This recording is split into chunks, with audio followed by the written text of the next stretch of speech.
Hi everyone, I know you are watching this content to accompany your sleep.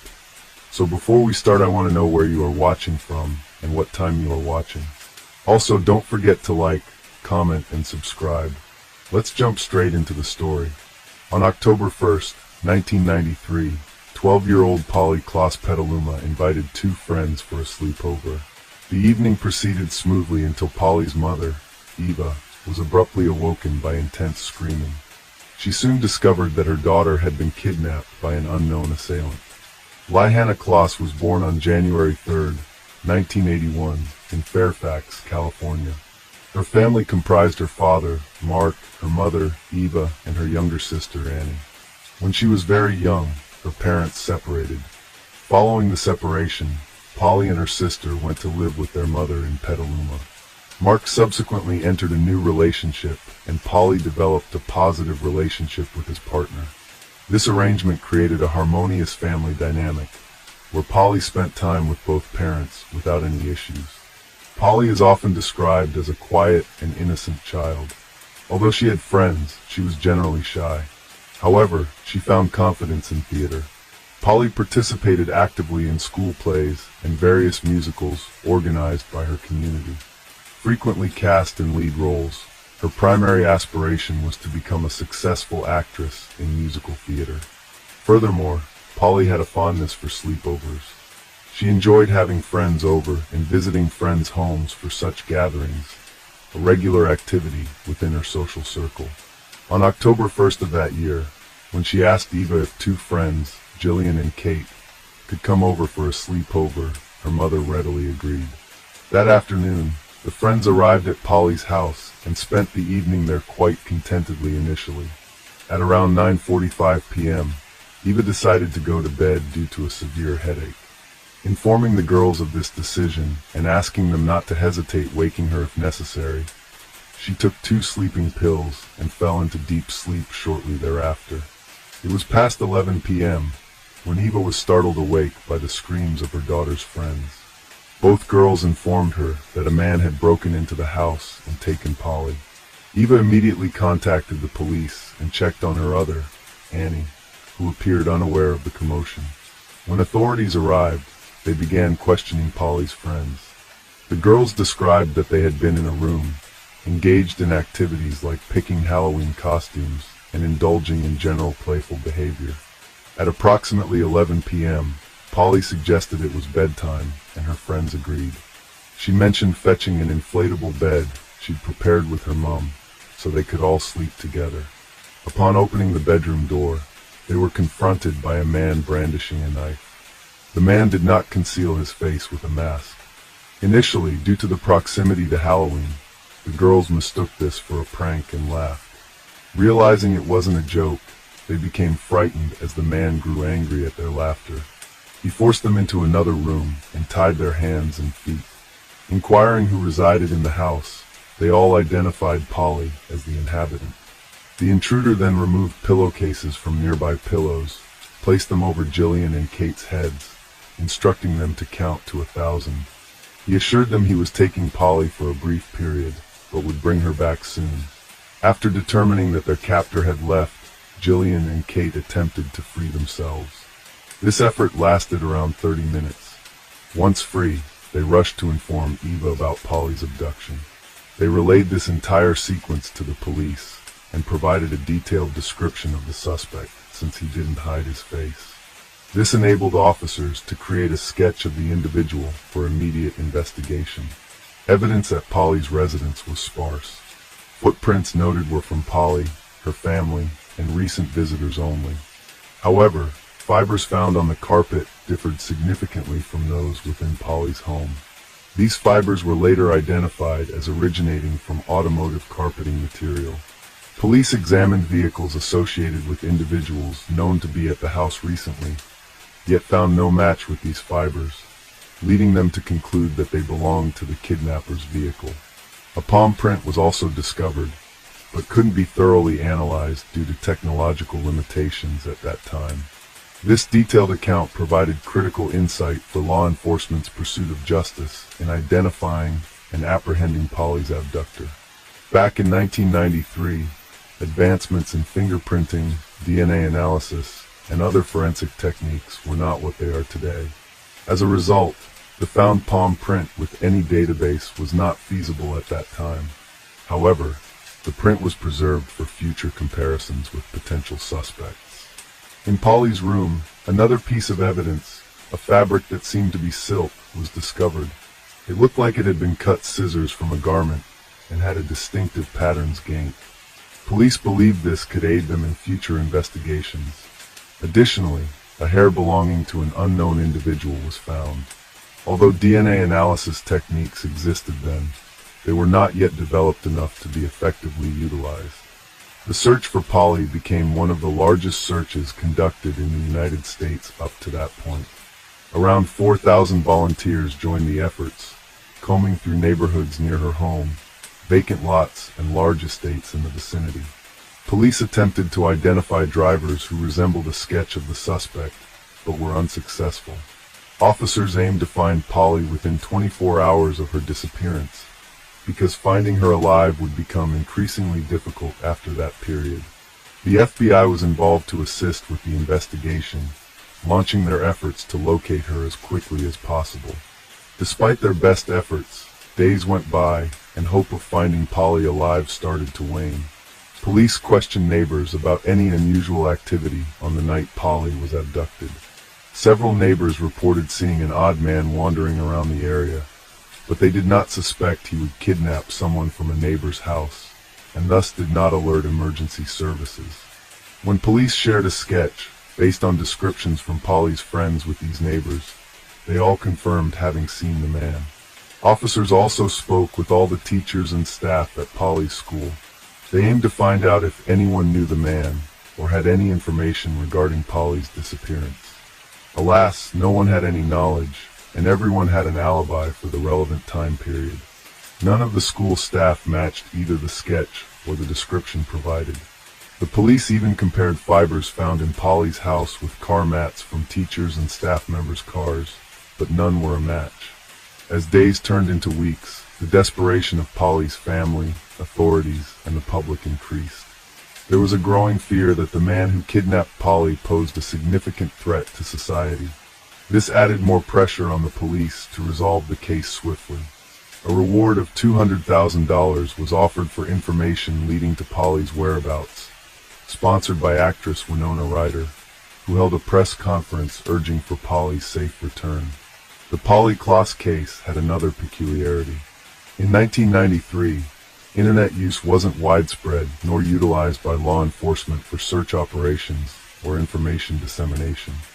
However, 3 California residents took it upon themselves to leverage this new technology for the search effort. They posted pictures of Polly, sketches of her kidnapper, and reward details online. Their efforts eventually reached an estimated 25 million people in the U.S. via various internet forums and communication channels. While the FBI hoped this would be pivotal in their investigation, it didn't yield significant leads. Despite heightened publicity and numerous tips, investigators lacked solid leads. Weeks elapsed since Polly's kidnapping. Frustration grew among investigators as they were unable to identify the kidnapper or obtain a DNA match from evidence collected. This sense of helplessness persisted until receiving an unexpected phone call, a turning point that held promise but quickly evaporated into uncertainty. Mark Klaas received a call from someone claiming to be his daughter Polly. The girl stated she was at a hotel and that her captor had just stepped out briefly, giving her a chance to reach out. Unfortunately, the call was abruptly cut short before any additional details could be gathered. Mark promptly went to the police to inform them about the situation. At that time, the FBI lacked advanced tools to trace previously made calls. Consequently, they waited for another call, hoping to trace it. A few hours later, a second call came in from the same girl who had first spoken to Mark. After receiving this call, the police traced it and were surprised when it led them not to a hotel, but to a residential neighborhood. When officers arrived at the identified house, they knocked and soon discovered it was a prank. A teenage girl, similar in age to Polly, lived there, hence the voice resemblance. She explained her friends had dared her. Rather than taking her to the police station, they asked her parents to monitor her activities and cautioned her against making jokes about such serious matters. On November 28, 1993, nearly 2 months after Polly's disappearance, a woman called the police reporting 3 suspicious objects on a large piece of land she owned. The police and FBI, who arrived on site, found critical items related to the investigation. A piece of silk, matching one from Polly's room, ballet ties missing since that night, as mentioned by Eva, and duct tape. This discovery led police to speculate that Polly might be in the vicinity. Further investigation revealed new information. On the day of Polly's disappearance, this same woman had reported strangers frequently trespassing on her extensive wooded property, with only a small house and no perimeter fence. The lack of barriers and signage meant many inadvertently wandered onto her land without realizing it was private property. The woman had numerous intruders, but one incident in particular stood out. On the night Polly was abducted, a man approached her house in his automobile. His car became stuck in the mud. The nanny, who was caring for the woman's son, first saw the man, but refrained from confronting him due to fear. The homeowner also chose not to approach him, noting an angry expression in his eyes. They then contacted the police. When the officers arrived, they questioned the man about his presence on the property. He stated he was unaware it was private property and expressed willingness to leave quickly, but requested assistance, freeing his car from the mud. The officers observed that the man appeared very nervous and scared. He was sweating and seemed possibly drugged. At that time, they lacked the means to conduct a drug test, and since he wasn't being overtly aggressive, they had no grounds for arrest. Consequently, they aided him in extricating his car from the mud, and he eventually drove away. This individual's name was Richard Allen Davis. Richard Allen Davis was born in 1954 in San Francisco, California. His childhood was fraught with violence inflicted by his parents. When Richard was 12 years old, his parents separated. His mother completely disowned him and left him with his father. Richard's father proved to be highly irresponsible, often leaving him alone for extended periods. Sometimes Richard stayed with neighbors or relatives when alone at home became untenable. By his teenage years, Richard started engaging in criminal activities. Stealing things and getting into street fights frequently led to reform school stints. At 17 years old came a significant turning point in Richard's life. He committed a violent robbery that nearly resulted in severe injury to his victim. Faced with 2 options by the court, reform school, or joining the U.S. Army, Richard opted for military service, but lasted less than 2 years before receiving a dishonorable discharge due to continued misconduct and poor behavior. As Richard matured, he continued to encounter problems, and his criminal record grew significantly longer. Around the age of 20, he received a 15 sentence for robbery and kidnapping. Despite this, he served only 1 year of the sentence due to parole for good behavior. At that period, Richard was also troubled by another accusation. Many friends believed that he had been involved in the disappearance, a 19-year-old girl named Marlene. Although the police concluded that she had left voluntarily, her close friends were convinced Richard had a role in her disappearance after they attended a party together. These accusations remained unproven and were largely based on rumors. When Polly disappeared, Richard was on probation and did not have a specific address. In response, the police issued a special bulletin exclusively for officers, urging them to exercise extreme caution. They withheld information from the media to prevent Richard from potentially fleeing California or even leaving the country. Ultimately, on November 13, 1993, Richard was arrested while driving under the influence of alcohol, following a routine traffic stop by an officer. He failed a breathalyzer test. Upon inspection of his identity and photograph, the officer quickly realized that this was the individual linked to the Polly Glass kidnapping case. Proceeding with care, the officer informed Richard that he was being arrested for violating his probation due to drunk driving. Without resistance, Richard agreed and was taken into custody. Once at the police station, Officers read him his rights and disclosed that he was actually being detained for polyglass kidnapping. During an extensive interrogation session, Richard eventually admitted to abducting Polly. The police speculated that his confession might have been made under duress. Evidence collected included his palm print, which matched one found at Polly's house perfectly. Carpet fibers from Polly's house were identical to those in his car's carpet as well. Polly's friends were brought in for questioning at the police station, where they unequivocally identified Richard as her abductor, stripling closure to their distressful ordeal. Another piece of silk, identical to the one found in the girl's room, was also discovered in his car and on the property of the woman who had contacted the police. Everything was against him, so he finally decided to confess. He mentioned that he had been using illegal substances with friends that day and was not feeling well. He made the decision to break into a house in a certain neighborhood to commit a burglary. Richard drove around for some time before arriving in Polly's neighborhood. He noticed an open window in a house and decided to climb in. According to him, he did not plan anything, never saw Polly, never saw her family, nor followed them. Once inside the house, he looked for valuables, but found few items of interest. Just as he was about to leave, Polly opened the bedroom door and saw him. Richard observed that Polly appeared very frightened, so he ultimately decided to take her with him. He stated that he put Polly in his car, began driving, and after a while stopped at a vacant lot. There, he violated Polly. Following this incident, he resumed driving. When the woman and babysitter saw Richard on private property, Polly was still in the back seat of his car. When police officers helped him pull his vehicle out of the mud, Polly was still alive. This caused much frustration among law enforcement personnel, who believed her life could have been saved. Afterwards, Richard said he drove down the highway where he strangled Polly, dug a grave, and left her body there.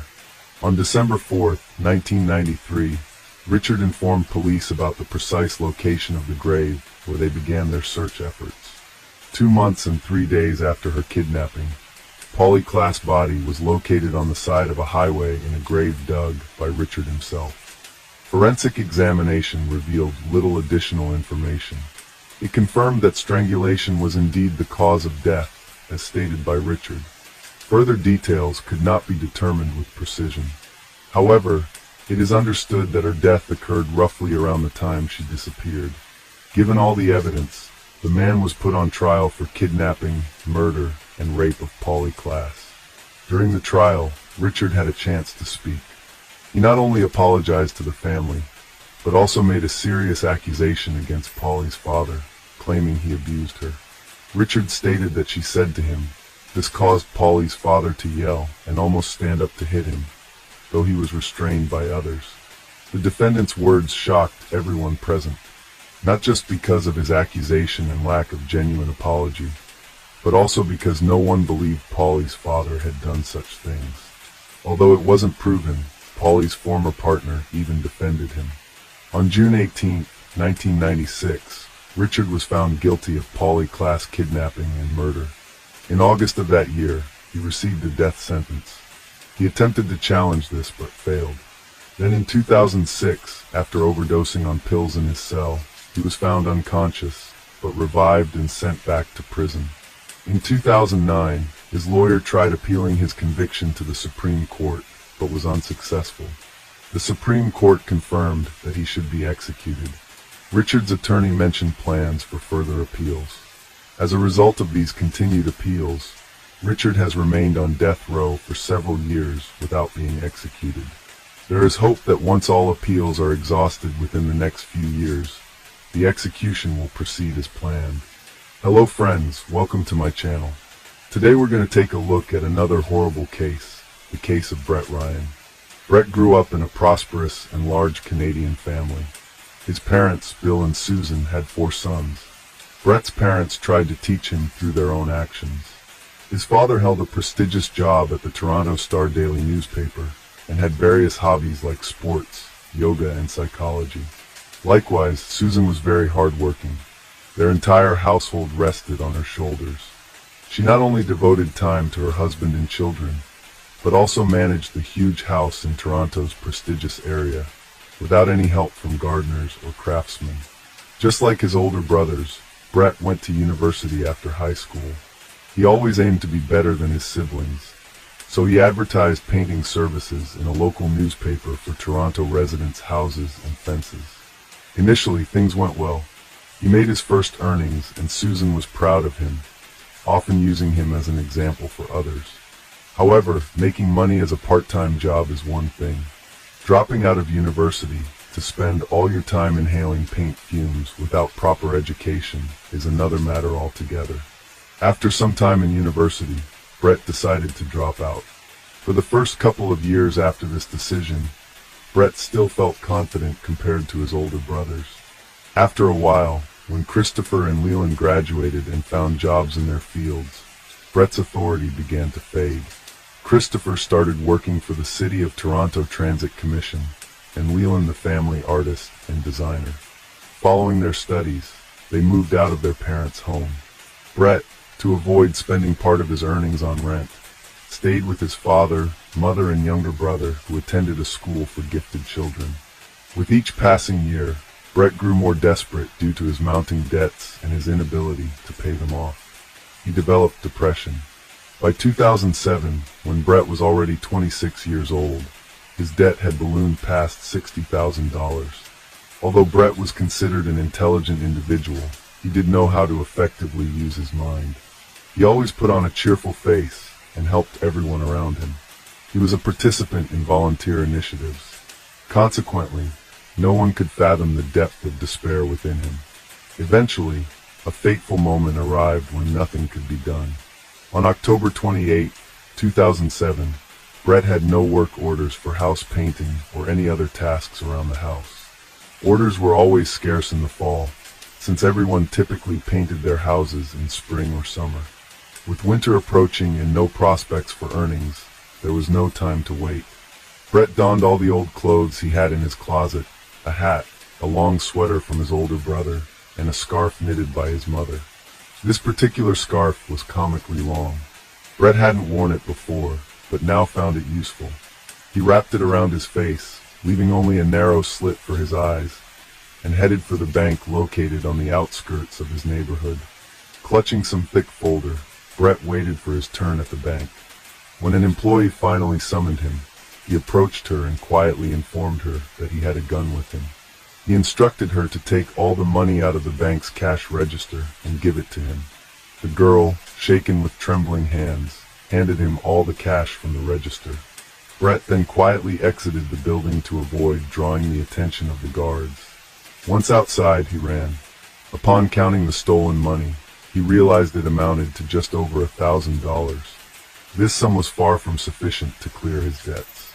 He calculated that robbing about 60 banks would be necessary to meet his financial obligations. Despite how improbable that seemed, Brett saw no alternative. In the initial days following the robbery, Brett was consumed with fear that the police might track him down.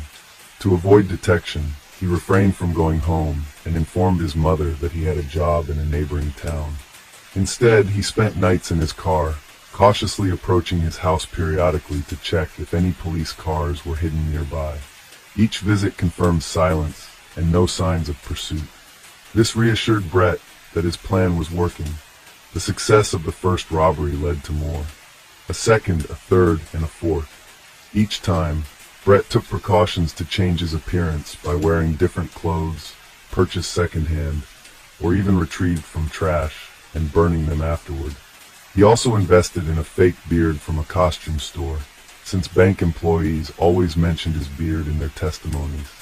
News outlets in Toronto began covering stories about the bearded robber, but despite this notoriety, he never managed to gain substantial amounts through these crimes, the most being just $3,000 per robbery.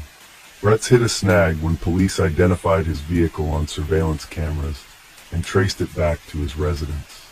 Lacking solid evidence for an arrest, law enforcement decided simply to monitor him closely. For about 15 days following this new development, Brett refrained from further robberies, even though no more than 3 or 4 days typically passed between crimes before this. His unusual hiatus led some officers to believe they were tailing in person and wasting resources on a dead end.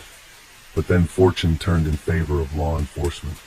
Brett left the house, got into a car, and later exited not far from the bank. Wearing a different and unusual outfit, he entered the branch and remained there for some time.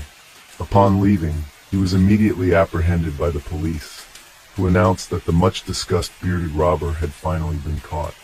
Brett had been under investigation for 7 months and was charged with armed robbery. Interestingly, despite having a gun permit, the bearded robber always entered the bank unarmed. He did not even carry a kitchen knife. In total, Brett faced 19 charges and was subsequently imprisoned. Brett and his family filed multiple appeals, which led to only 8 of the 19 counts being upheld. However, Brett didn't stop there. At the first opportunity to apply for parole, he submitted a petition. In it, he requested consideration of his severe depression caused by 2 failed relationships and substantial debt. Additionally, he emphasized that he committed these crimes without intending to harm anyone and without carrying any weapons. His remarks were taken, however, to secure early release from prison. He had to undergo sessions with a psychologist. These sessions had a positive impact on Brett's behavior and mindset while incarcerated. During this period, he did not communicate with his family, but eventually took steps to mend those relationships.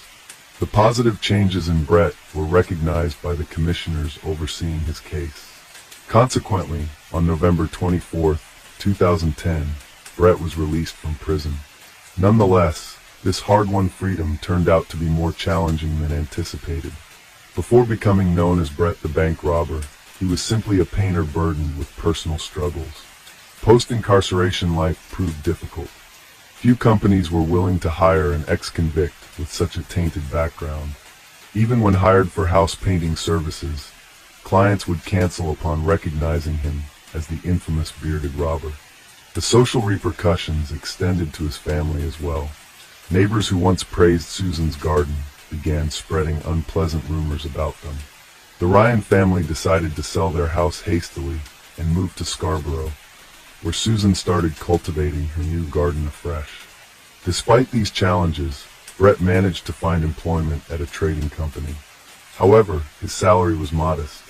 His parents also assisted financially in helping him rebuild his life and continue his university education. Brett continued to see a psychologist. Each session, the specialist advised him not to sever ties with his family. The psychologist's advice proved effective. However, Brett's financial situation remained precarious. Then, in September 2011, a significant positive event occurred in his life. He met Kristen Baxter. Kristen was an exceptional girl. She owned an apartment with windows that offered stunning view of the sea, which provided the young couple with a picturesque landscape to enjoy. She was also athletic, maintaining excellent physical condition. Crucially, she was unconcerned about Brett's past. As a couple, they traveled periodically and had even visited Australia. Brett's parents were delighted to observe his relationship with Kristen flourish. They were confident that Kristen would encourage him to advance in life and secure his place in society. Life seemed to improve for Brett until his father passed away. This loss profoundly affected him and triggered a return of depressive symptoms. Consequently, he had to increase his visits to spend time supporting his mother, both emotionally and financially, despite his limited resources. Realizing that their relationship needed to advance beyond casual dating, given their maturity, Brett decided to make a commitment to Kristen. He had saved some money and discussed his intentions with his mother. He expressed his desire to propose to Kristen, the goal being a memorable proposal she couldn't refuse. Understanding her son's intention, Susan provided additional funds for him to purchase an engagement ring. Notably, the couple had previously discussed their future together, and it was clear that Kristen did not require an extravagant gift or similar symbols of commitment. Brett's proposal to Kristen meant the world to her, signaling his serious intentions. Despite this, he decided to go the extra mile and purchased a gold ring adorned with a sizable diamond for his beloved. Naturally, Kristen accepted his proposal. From there, They began planning their wedding, Brett with all of Kristen's decisions nodding in approval. However, the rising costs and financial implications unsettled him. He started worrying about his career prospects and financial stability. Determined to secure a stable job, Brett found an engineering position at a prominent tech company online. He meticulously prepared his resume and applied for the job. To his delight, he was invited for an interview and subsequently received a job offer. Elated by the news, Brett shared it with Kristen and his mother. Eager to make a good impression at his new job, he asked his mother for money to purchase an expensive suit. As always, she didn't refuse him. Yet, just when everything seemed perfect, Brett received a disappointing call from the company. Their security team had uncovered details of his criminal past, leading them to rescind their offer. This news hit Brett hard. It was like a bolt from the blue. His spirits dropped immediately. Frustration set in as he considered the futility of ongoing interviews, each ending in rejection due to his past. Faced with repeated setbacks, Brett decided that rather than continuing with futile efforts and investing time in studies that seemed pointless due to his tarnished record, he would use the funds allocated for university studies on their wedding instead. Brett thus found himself back where he had recently escaped from, but kept certain truths hidden from loved ones, including dropping out of university and being rejected from the engineering role. He maintained appearances by dressing in professional attire each morning before heading to paint houses, changing clothes en route. To further sustain this facade among friends and family, Brett frequently updated social media profiles with pictures seemingly originating from an office environment or business events, images sourced off the internet, and would even pretend he's resolving urgent work-related matters during family gatherings by faking phone calls regarding work issues. In September 2016, after a 5-year relationship with Kristen, Brett sought to plan a wedding. He demonstrated a remarkable ability to conceal his true situation, successfully creating the illusion of a stable life. Despite being a common painter, he projected an image of success and prosperity. Brett agreed to rent an expensive restaurant, requiring $100 per guest. The entire Ryan family was thrilled seeing Brett's apparent transformation: a prestigious job, a fancy apartment, and an attractive bride. However, the truth of Brett's deceit was far more complex. With the wedding just a month away, Brett needed funds for the event. He repeatedly borrowed money from his mother until she could no longer assist him financially. Desperate, he even demanded that she seek higher-paying employment. Planning his party for August, he invited all his friends and brothers. As the pressure mounted, Brett confided in his counselor about his deceptions. He had been lying to his family for a year about working as an engineer at a technology company. The psychologist expressed deep disappointment and advised Brett to come clean to his mother. Though reluctant, Brett eventually told his mother the truth. Her devastation was profound. She had spent years boasting about her wonderful son. She insisted that Brett also confess everything to Kristen, or she would do it herself. His brothers were already aware of the lies and supported their mother's stance. Unable to face telling Kristen the truth himself, a shocking task after barely managing to reveal it to his mother, Brett found himself in an untenable position as the wedding approached. He knew that informing Kristen would prevent the ceremony, and considered if honesty might have been better. Facing pressure from all sides, Brett still couldn't admit the truth to and feared his mother might do so before long. Each time Kristen's phone rang, he tensed up until realizing it was not her discovering the secret, but rather another friend discussing wedding plans. Desperate for resolution and unable to handle the mounting stress any longer, he needed a final solution. He was forbidden to use firearms, so the boy decided that the best way to carry out his plan was to use a crossbow. Besides, it's quite a silent murder weapon. One of his late father's hobbies was bow shooting at targets. He taught Brett how to. Yes, was good at target shooting, though it was unlikely his late father thought his son would that skill in such manner. Brett bought crossbow and arrows at a sporting goods store and hid it behind the construction debris lying in Susan's garage. At home, he He arranged what he thought was an ingenious alibi invention.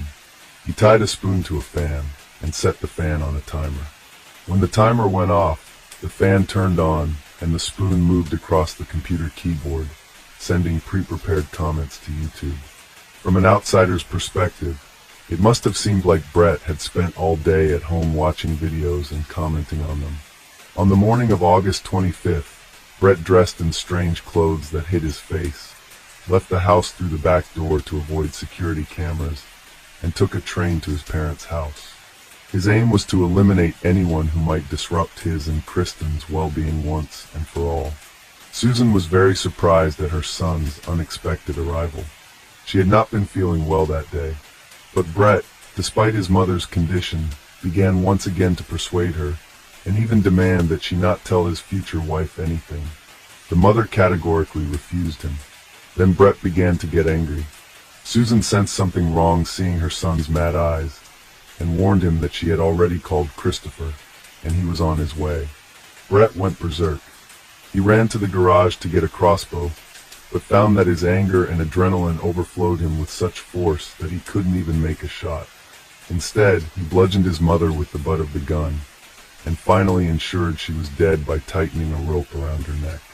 After throwing plastic bags over the body, Brett loaded the crossbow with arrows and hid in the bushes, waiting for his brother to arrive. After a while, Christopher arrived and started calling for their mother or brother, but received no response. Only an arrow shot from behind which pierced his neck, causing him to die within minutes. The next victim was Alexander, their youngest brother. As it turns out, Susan had managed to call him too before everything happened. He was also shot in the neck, but either the arrow did not penetrate deeply, or it missed vital arteries. Thus, Alexander did not die immediately, but began to scream and call for help. During this time, Leland was in the house, sleeping in his room on the second. He had no idea of the carnage occurring in the garage and garden, much less that his own brother was committing the crime.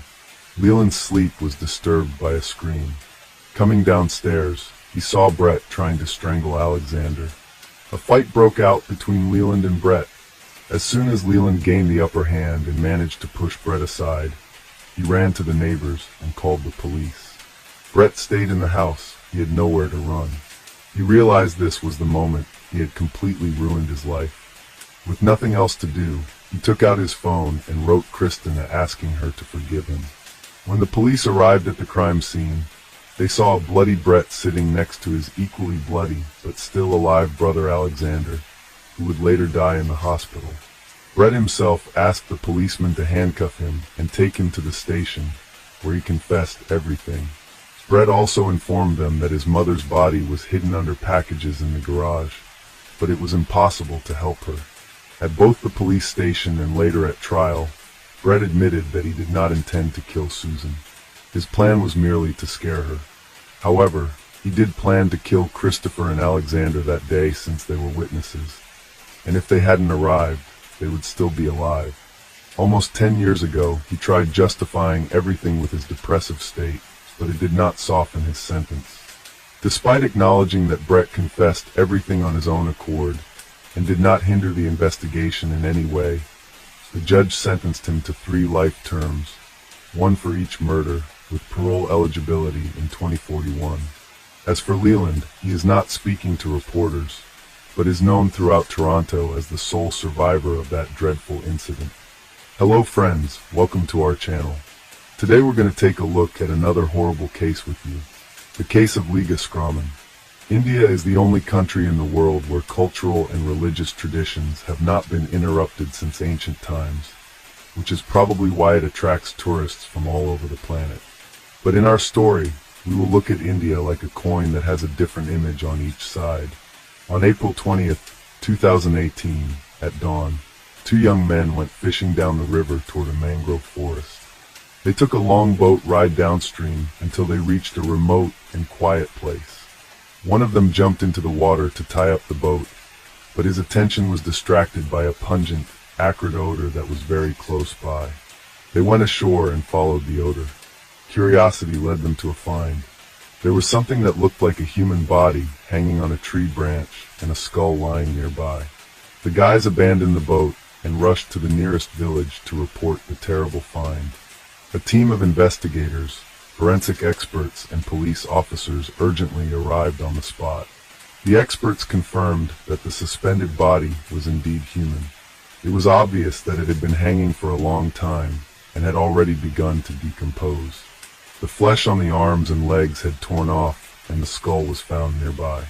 Next to the body were packs of cigarettes, packaged drinking water, and a lighter which probably belonged to the victim. An investigation was conducted at the scene the same morning. The evidence found was seized, and the remains were sent for examination. The modest remnants of clothing that could be identified on the victim revealed that Liga Scromine, a 33-year-old hiker, was the victim of an accident.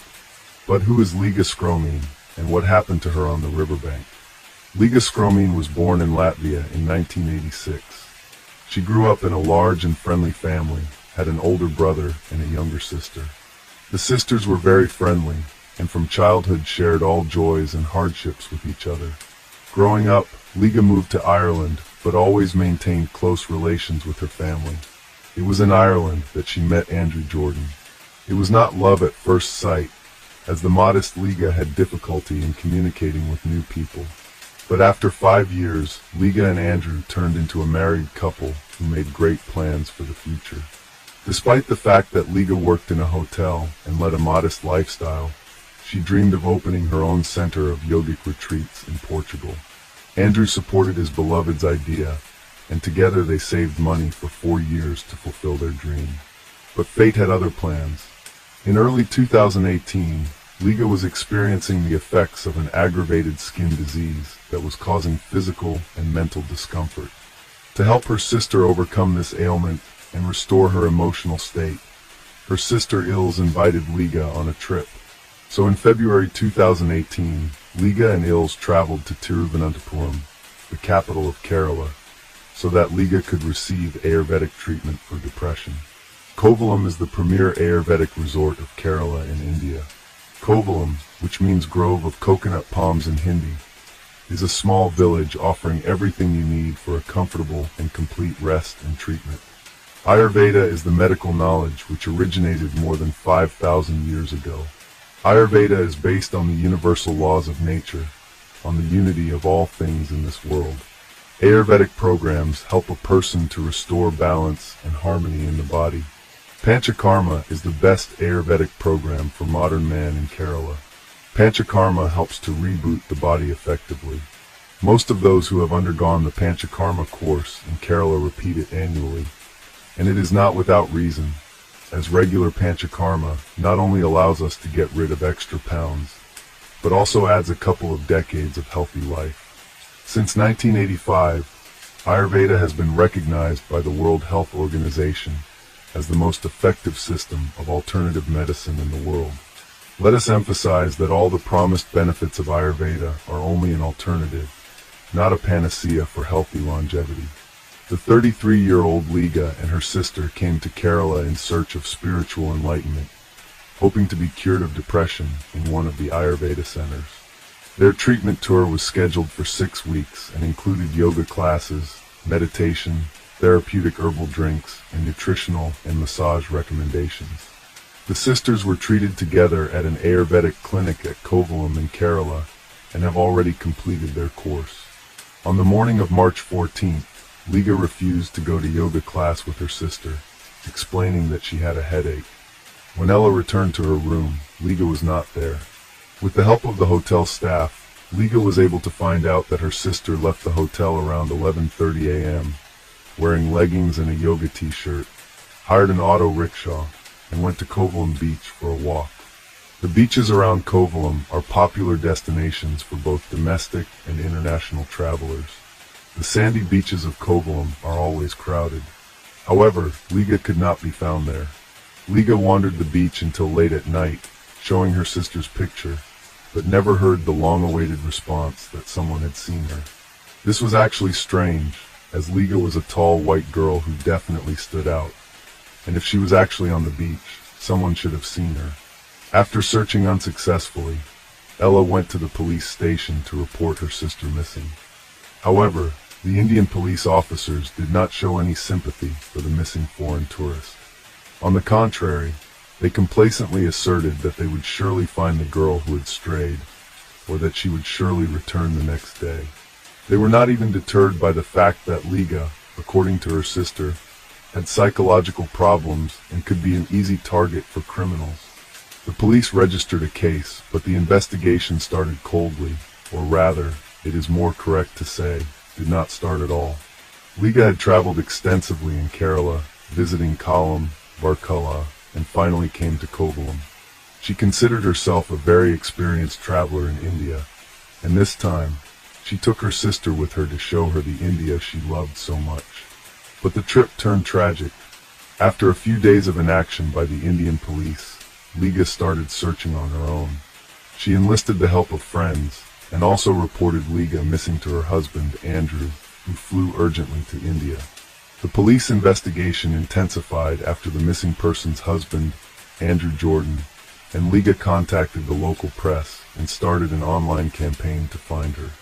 Liga also reached out via Twitter to India's foreign minister, Sushma Swaraj. "Please help, my sister, a Latvian citizen, has been missing for 8 days. We are very worried," she wrote. The desperate sister announced a reward of 100,000 rupees to anyone who could help find Liga or provide any information about her movements that day. Liga and her friend Alexa, who had also traveled to India after hearing about Liga's disappearance, put up posters in the Kovalam beach area where Liga was last seen. Together, they put up flyers and distributed them to people. Numerous locals took an active part in the search for the missing tourist. The important fact remained that Liga suffered from depression and had a hard time interacting with strangers. On the day of her disappearance, she hired an auto rickshaw to reach the beach and was never seen again. She had about 8,000 rupees with her, but no passport, so she could not leave the country. Ashok Kumar, head of the local police station, said that the police had no leads in the case. The police kept saying that the tourist had gone on a bender or eloped and would soon return on her own. However, regular, persistent requests for help from Liga and Andrew forced the police to search for Liga. The search operation was conducted in the Kovalam beach area where Liga Scani was last seen. Police assumed that she had drowned, just as the unidentified body of a woman was found washed ashore at Kakal in Kanyakumari district. Investigators examined the body along with the missing woman's sister, but the latter did not identify it as her sister. The version of drowning was not confirmed, and the search for Liga continued.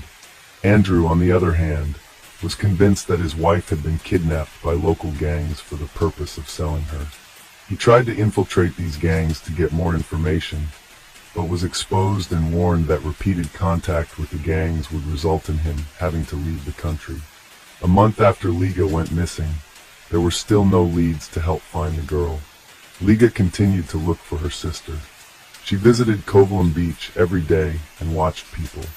On one such day, she spotted a boat and she had a theory. The only way to leave the beach unnoticed was by boat. On April 17, 2018, after a forced hiatus, Andrew returned to India to continue his search. Liga and Andrew entered a new struggle to find Liga Skramana, but her body was still not found. The search was complicated by the fact that Liga was a tourist and a citizen of another country. The Latvian Foreign Ministry said the embassy was in constant contact with Liga's relatives and was also working closely with the Indian police. The Latvian embassy also appealed to the Indian Foreign Ministry with a request for special support in the search for Liga, as well as the honorary consul of Latvia in India, whose consular district includes the region where Liga disappeared. At the request of the Kerala state government, the Indian Navy and Air Force joined the search for the missing Latvian citizen. The search operation involved an An-32 transport plane, Gemini inflatable boats, underwater sonar, and 5 deep-sea divers. But even this extensive effort did not bring the desired result, and Liga remained missing. The search continued, and by this time, all local residents knew about the missing tourist from Latvia. They supported and sympathized with Andrew and Liga. On April 20th, 2018, Liga's phone received the longest-awaited, yet most horrific call of her life. A body had been found in the mangrove jungle. She and Andrew drove to the designated spot, where the police were waiting for them. For the boat crossing, Liga's heart was pounding like never before. She felt that for the moment, she would have to swim the path that Liga had traveled to her demise. On the spot, horror overwhelmed her. Liga saw her sister's clothes. She recognized the shirt and leggings on the body, but the jacket and shoes did not belong to Liga. It remained unclear how, with whom, and why Liga had gotten to a place that could only be accessed by going through Panader from Samudra Beach. Two women confirmed that they had witnessed Liga traveling alone into the mangrove forest. But why would a girl who was being treated for depression and already alone take a boat to a remote place in the forest? The body was shifted to the medical college hospital, where it underwent an autopsy, which was captured on video camera. The police said they could not confirm the identity of the body until DNA analysis was completed. According to the city police commissioner, the body was badly mutilated, with the head lying nearby. Police tentatively identified the dead woman as missing tourist Liga Scrumain. In favor of the investigators' conclusions is also the fact that Liga's relatives identified the victim by her hair and clothes. One of the versions put forward by rescue services in India was poisoning. There are poisonous pong trees in the mangrove forest, and she could have accidentally or intentionally eaten their fruit and poisoned herself. Between 1989 and 1999, more than 500 people died from poisoning by its fruits in Kerala alone. However, this theory seemed nonsensical because the person was found hanging upside down, but there was no head. It is obvious that if Liga had been poisoned, her body would have been in a completely different position, and the head would have been in place. The Indian authorities were talking utter nonsense. Based on the information about Liga's complex psychological problems, the investigators also considered the possibility that Liga had voluntarily taken her own life. Liga feared that the police would try to pass off her sister's murder as a voluntary departure from life. Although a rope had been found at the scene, and it could be concluded that the hiker had hanged herself, Liga demanded a separate explanation for the missing head. "Don't tell me it's lost," Liga said sarcastically in yet another appeal on the internet. Breathlessly, Liga and the anxious public waited for the results of the forensic tests. The forensic results were overwhelming.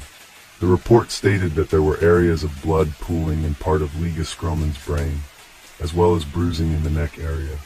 The autopsy revealed that the woman had been strangled by several people and was killed in an attempted violent attack. There were external injuries on the body, probably sustained during the struggle. However, the fact of violence could not be definitively confirmed as the body was in the decomposition stage. There were characteristic injuries on the cartilage in her throat, which indicated that someone had forcefully squeezed her throat. The trauma was severe enough to be fatal, according to forensic experts. There were blood clots in her brain, which confirmed strangulation. They also noted that there were bruises on her neck and legs. A total of 9 wounds were recorded on Liga Scrumain's body. In view of the above, the police no longer considered the version of voluntary death. According to the autopsy, it was determined that Liga was murdered after resisting or struggling. Ilse breathed a sigh of relief and hoped that the police would soon find her sister's killers. But there were complications as well. As part of the investigation, the police began checking out local drug dealers and card players. In addition, during interviews with local residents, 2 women said that they saw Liga walking alone to the place where her body was later found, but the police said they did not fully trust their words. Meanwhile, Liga's relatives have accused Indian police of incompetence, claiming that if the girl had been searched for immediately, the tragedy could have been avoided. The 33-year-old Latvian tourist is believed to have been grabbed from a nearby beach and transported by boat before being strangled. A special team of investigators has begun looking for those responsible for the crime. About 40 suspects were interviewed. However, arrests were planned to be made a few days later, after the law enforcers had enough evidence. The Indian police conducted an investigation that led to the arrest of 2 men, who were eventually accused of killing Liga Skirmin. Police revealed that Liga Skirmin was lured by two men who then abused her before dismembering her body. The alleged assailants, who are now in custody, are local dealers in illegal substances. The suspects fully confessed under torture. Both the accused were pimps and were also dealing in illegal substances, police said. The autopsy did not reveal much evidence because Liga's body was badly decomposed. Andrew Jordan filed a petition in Superior Courting for a review of the felony murder case. He believed that more people were involved in the woman's murder. In the petition, he pointed out that both defendants later recanted their pleas of guilty to the crime.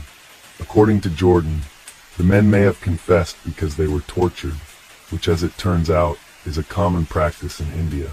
However, the Supreme Court of India denied the murdered woman's common-law husband, Andrew Jordan, a review of the case due to lack of direct evidence.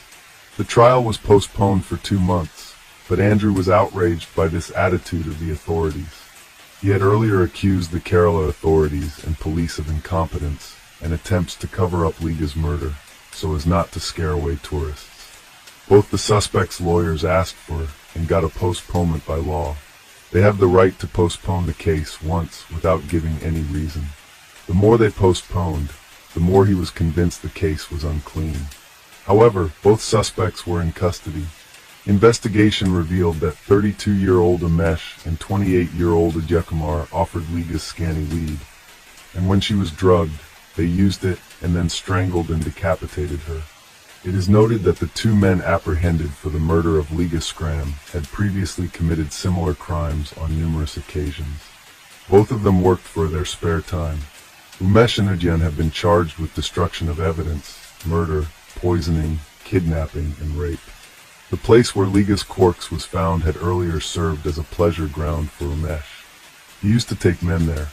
13 criminal cases have been filed against him, including 6 for sexual assault and 1 for attempted murder. Several of Umesh's victims have testified against him. Liga Scram, along with both men, was seen in the area by several people. They were initially silent, but confessed to everything after the body was found. The detainees confessed to police that they committed the murder while attempting violence. They were apprehended, but had previously claimed that they had only seen Liga Scram in Kovalam. The men pleaded guilty after repeated interrogations. On December 6, 2022, the court finally sentenced both men to life in prison. The court also recognized that the criminals must pay compensation to Liga Scram's sister, Ilsa, 65,000 rupees each. We would like to note that there has been a whole series of such crimes in this country recently. Young girls are regularly subjected to violence. The problem of crime in India is very acute. Due to the huge number of sexual acts against minors, the government has introduced the death penalty.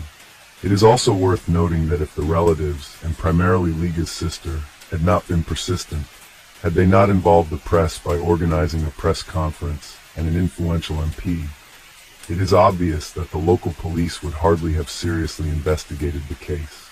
At first, a theory was put forward that Liga had allegedly passed away voluntarily, and as it now turns out, this is not the first incident in this very place where Liga was found.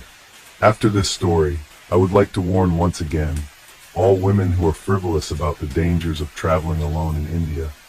Do not seek spiritual enlightenment in distant, dangerous, and uncharted countries.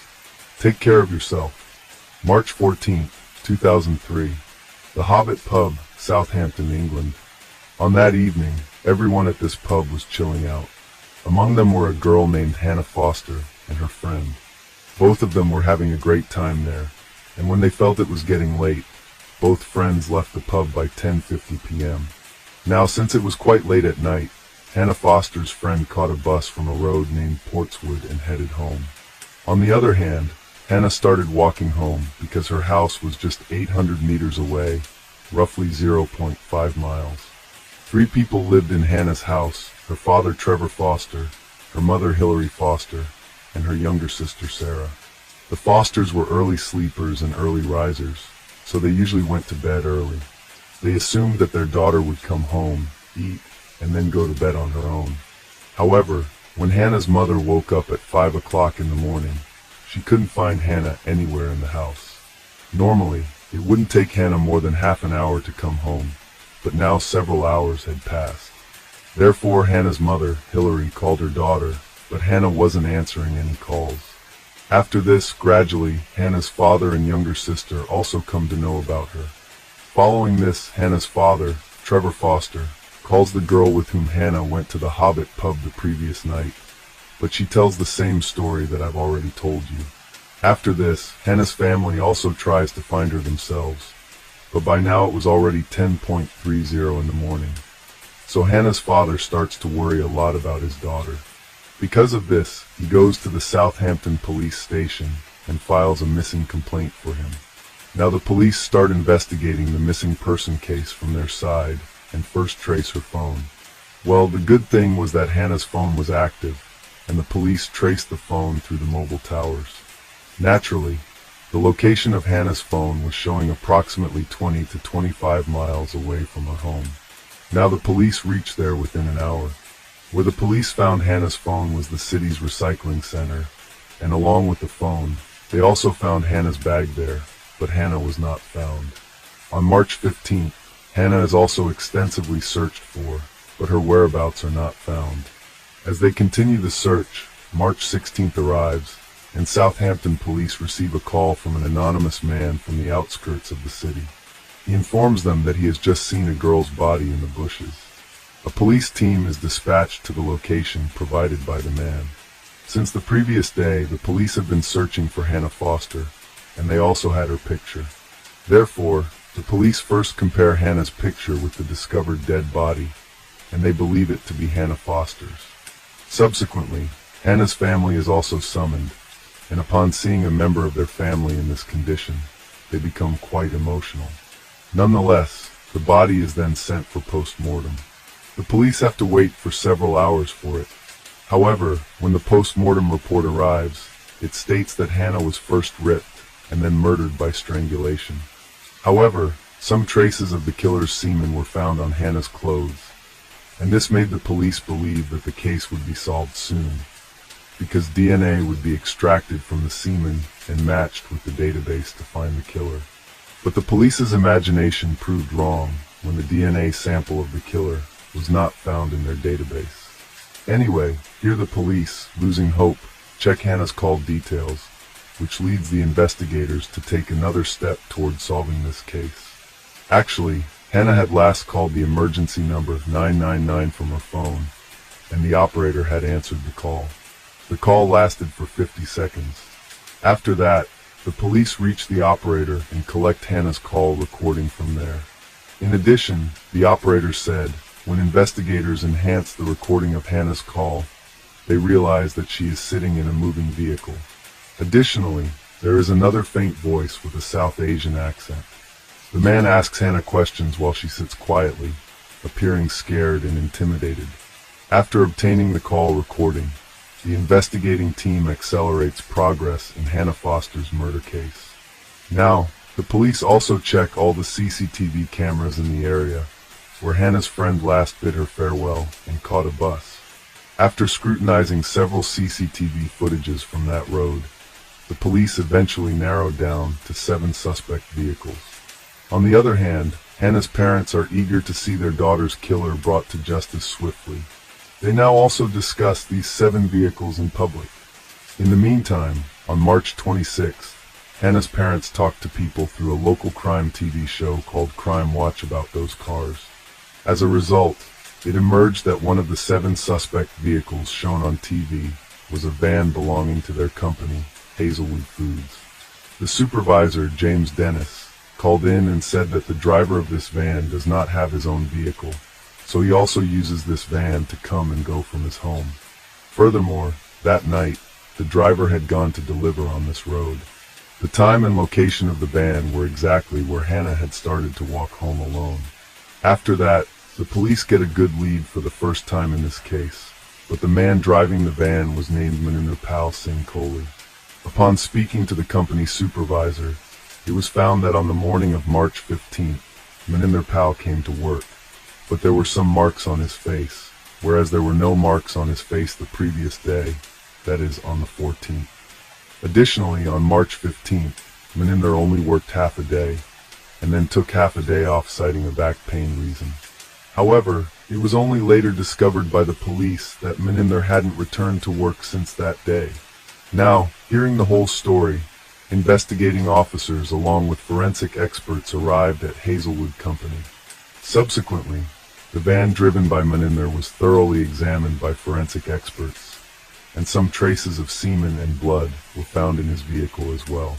With all this evidence, such as Maninder Pal's disappearance, finding semen and blood in his van, they were pointing fingers directly at him for Hannah's murder.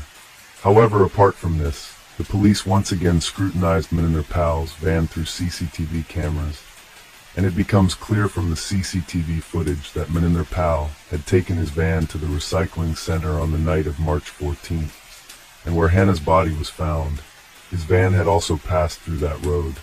Maninder Pal had now become the prime suspect for the police.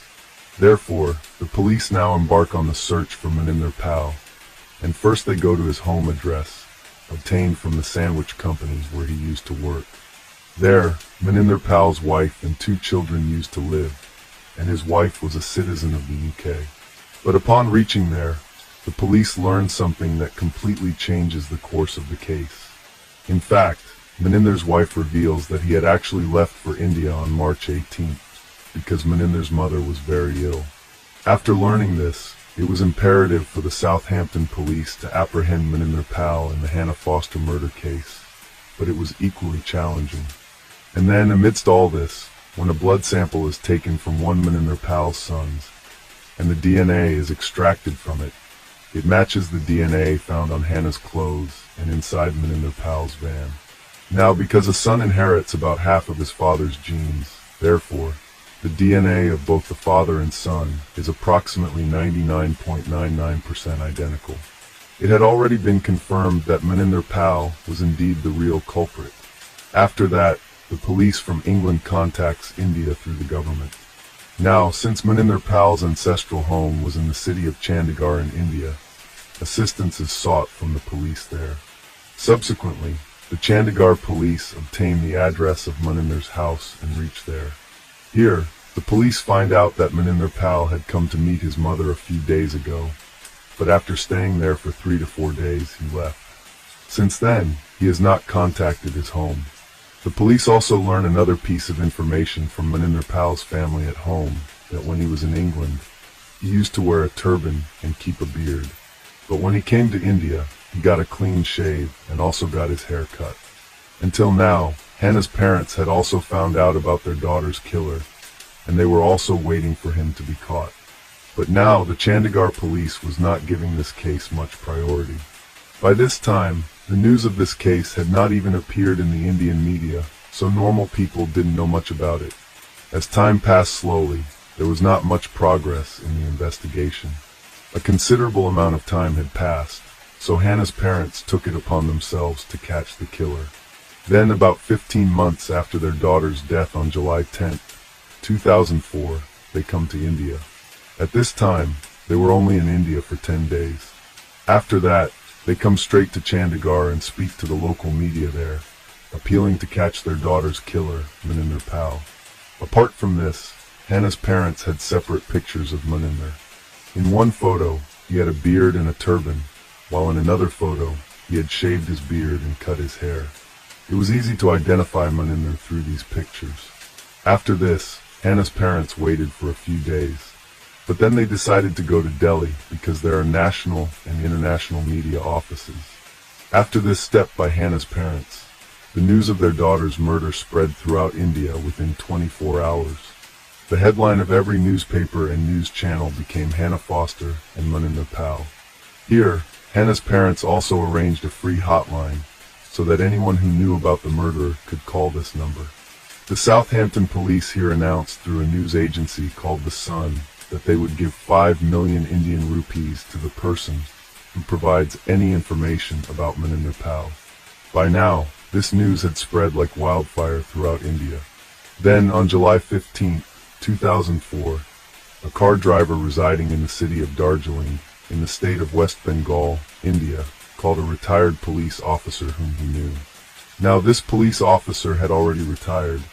The driver called the officer and told him, "There is a man who has been living here for a few months, and his appearance resembles that of Hannah Foster's killer, as shown in the news.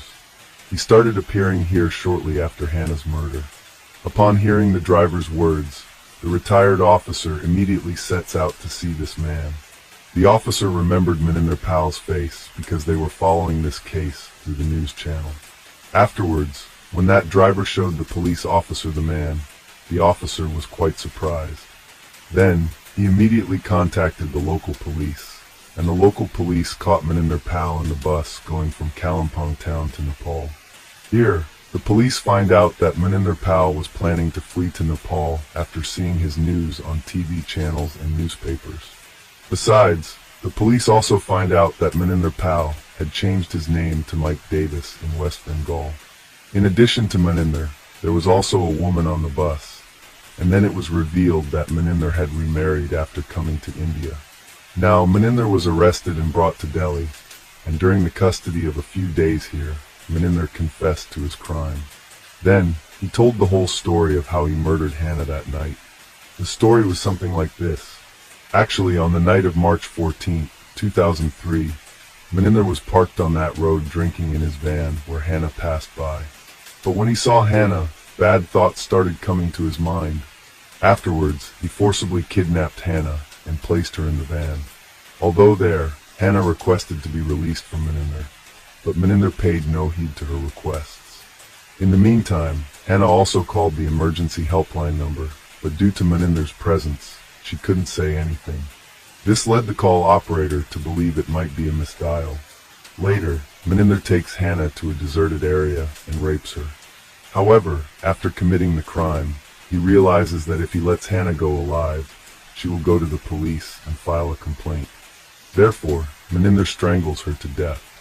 Then, he disposes of Hannah's body where it was found. On March 15th, the next day, Maninder takes half a day off from work under the pretext of a back pain. But he had Hannah's mobile phone and handbag with him, so he dumps them in a recycling bin at the city recycling center. Afterwards, he goes to one of his friends and asks for some money on loan because he had to go to India to meet his sick mother. However, his friend doesn't have as much money as Maninder needed.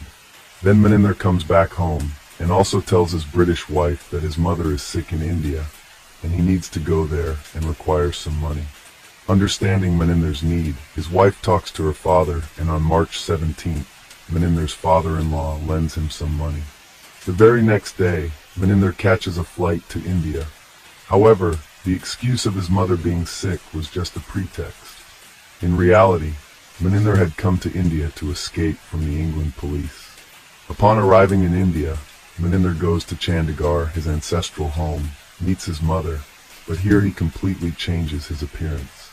After changing his appearance, Maninder goes to Darjeeling. But after some time, he changes his name and marries another woman there, where he starts living thereafter. Now, because neither anyone in India knew about Hannah Foster's murder, nor about Maninder Pal, Maninder wasn't caught for 15 months.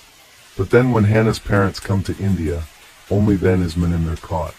Anyway, after that, Maninder is brought to Delhi, and then on July 28, 2004, giving an interview to a news channel, he confessed his crime on TV. But upon the whole incident, while confessing, Maninder denies and says, however, in August 2004, Maninder Pal changed his statement. He said after this statement, Maninder was placed under judicial custody in Delhi, and then the process of extradition to Britain begins. This process takes about 3 years, but finally on June 8, 2007, the court granted permission for Maninder Pal to go to England. Once in England, Hampshire police arrest Maninder.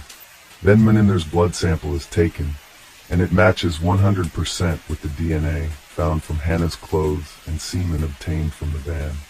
After that, from December 10, 2007, the trial begins in the Winchester Crown Court. Here, Maninder appeals not guilty to all the charges against him. Maninder said that night, some criminals broke the window of the van and threw Hannah's body inside the van. Now because they was drunk, to trap me, those criminals forced me to rip Hannah, and they may even force to kill her. Even in court, Hazelwood Fruits Company supervisor James Dennis testified, but Meninder also said, but in the end, when the police investigated Meninder Powell's all statements, it all turned out to be lies, and finally, on November 25, 2008, all the allegations against Meninder Powell were proven.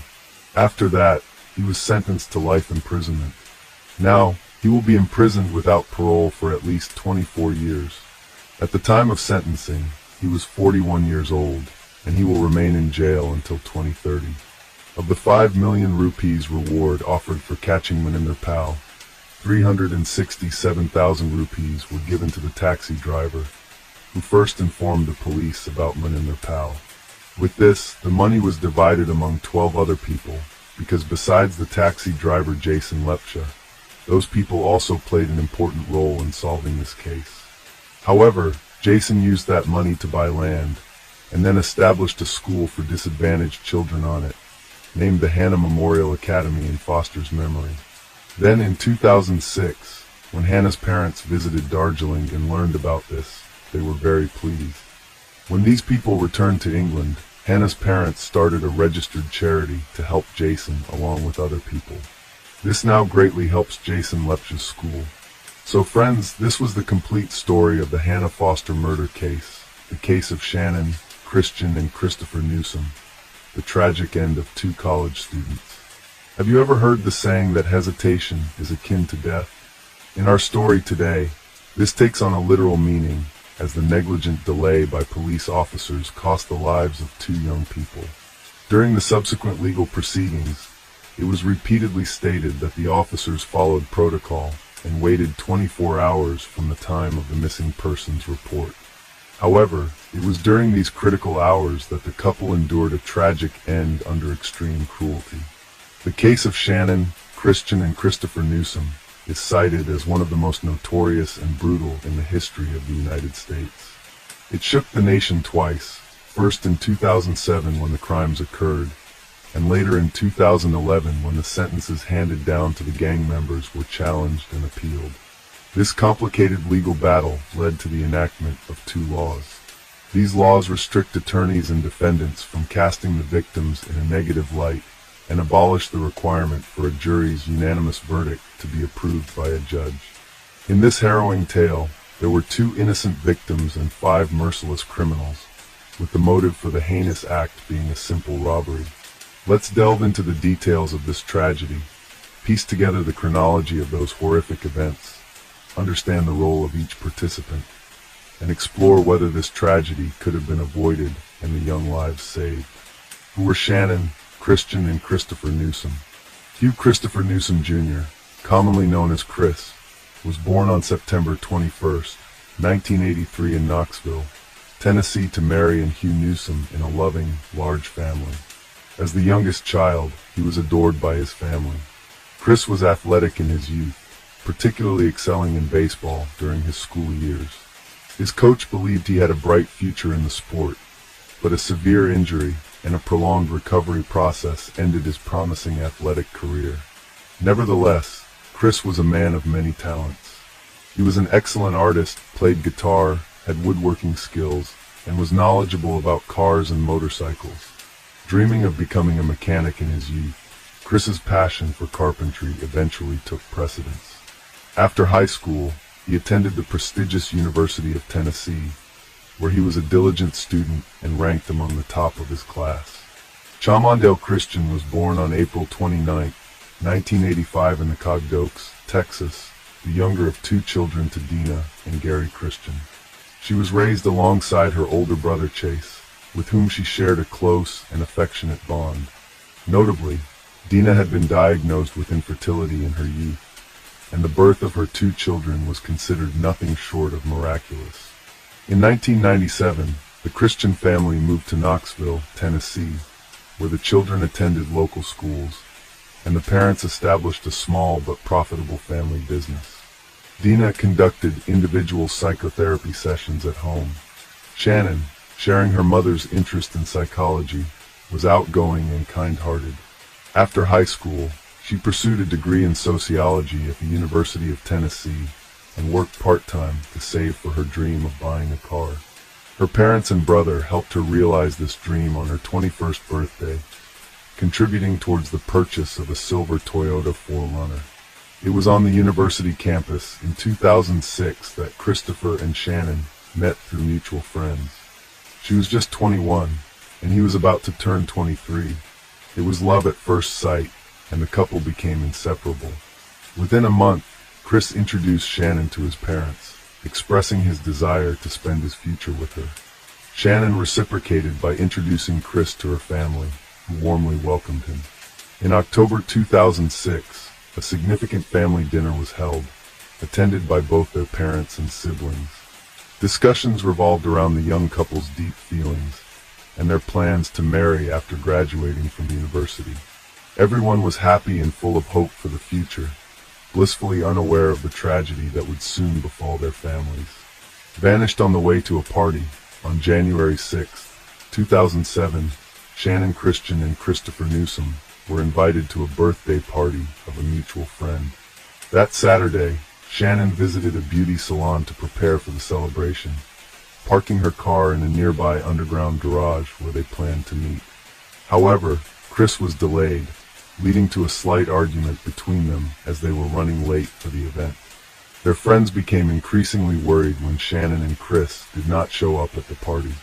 Known for their responsibility, it was unlike them to miss an event without notifying anyone. Attempts to reach them on their phones were unsuccessful. In desperation, Shannon's best friend repeatedly called her mother late into the night to check if everything was all right, but received no answer. The next morning, Dina, Shannon's mother, realized that her daughter had not come home. Initially, she was not overly concerned, assuming Shannon might have stayed over at Chris's place after the party. Besides, Shannon had a work shift on Sunday, so it was plausible she went straight to work from Chris's place. However, Dina's concern grew when she noticed several missed calls from an unknown number around midnight. Returning the call, she heard Shannon's friend's voice, informing her that Shannon and Chris had not shown up at the birthday party and were unreachable. This instilled fear in Dina, sensing that something terrible might have happened to her daughter and her boyfriend. Neither Shannon nor Chris was answering their phones, and Chris's parents were equally surprised, believing he was staying at Shannon's place. Further anxiety arose when it was discovered Shannon had not shown up for work either. The worried parents immediately contacted the police, but the response was lackluster. The officer suggested the couple might have simply sought some alone time and lost track of it. They also followed the protocol that an adult is considered missing only after 24 hours without contact. But for Shannon and Chris, those 24 hours were critical. Not willing to wait, the parents and friends of the young couple began their own search. They contacted everyone they knew, visited hospitals, distributed flyers with their photos, and set up social media groups appealing for any information about the missing students. Despite their efforts, no useful information surfaced. The last known sighting of Shannon was at the beauty salon she visited on Saturday. According to the hairstylist who attended her, Shannon only talked about the upcoming party and had no plans to stop anywhere else on the way. A gruesome discovery along the railroad tracks. It wasn't until Monday, January 8th, that the police finally began their search for the missing young couple, Shannon Christian and Christopher Newsom.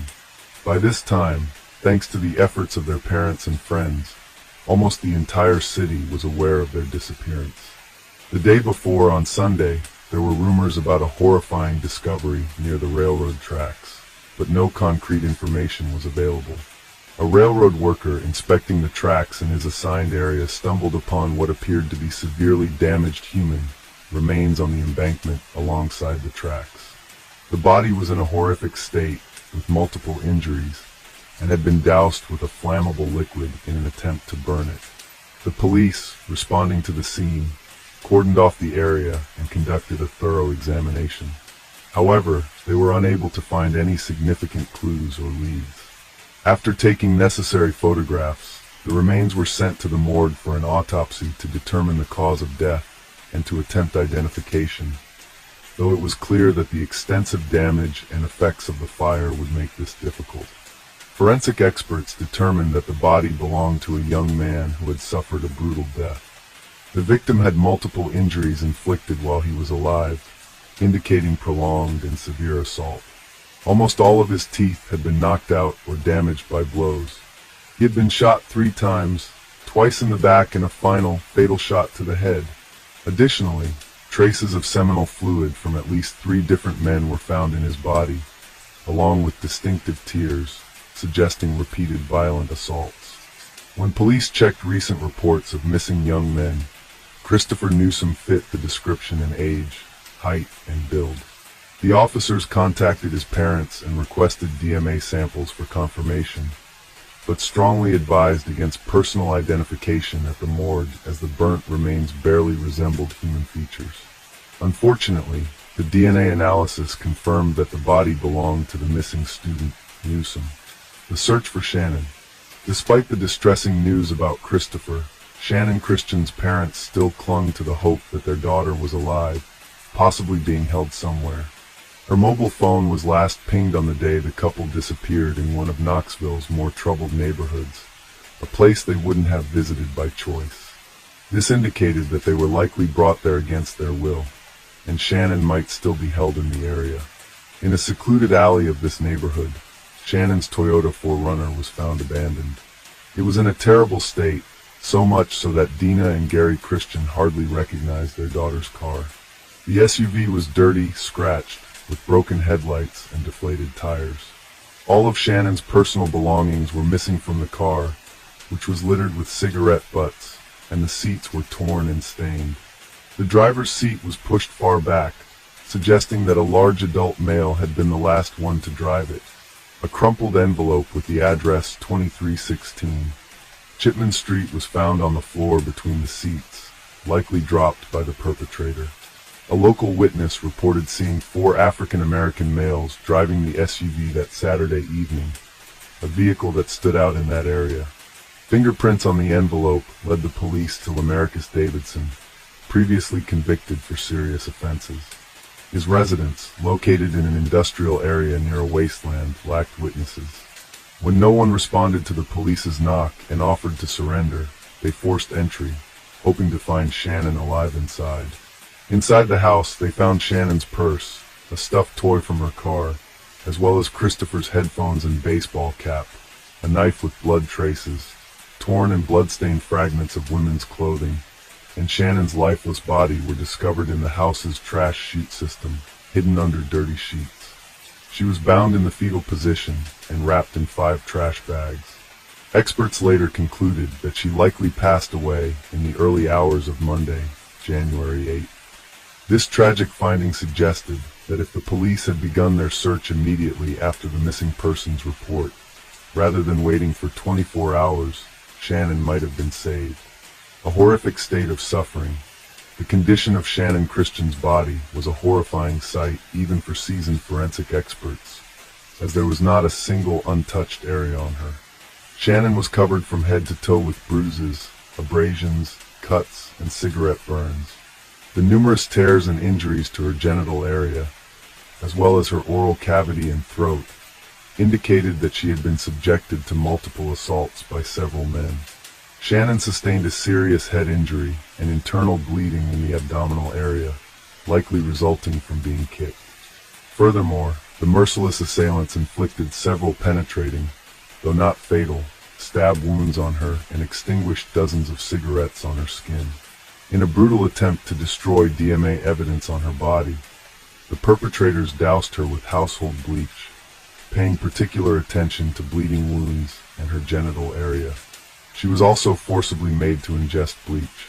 After these torturous acts, Shannon, still alive, was wrapped in 5 trash bags and then shoved into a household trash chute covered with sheets and rags.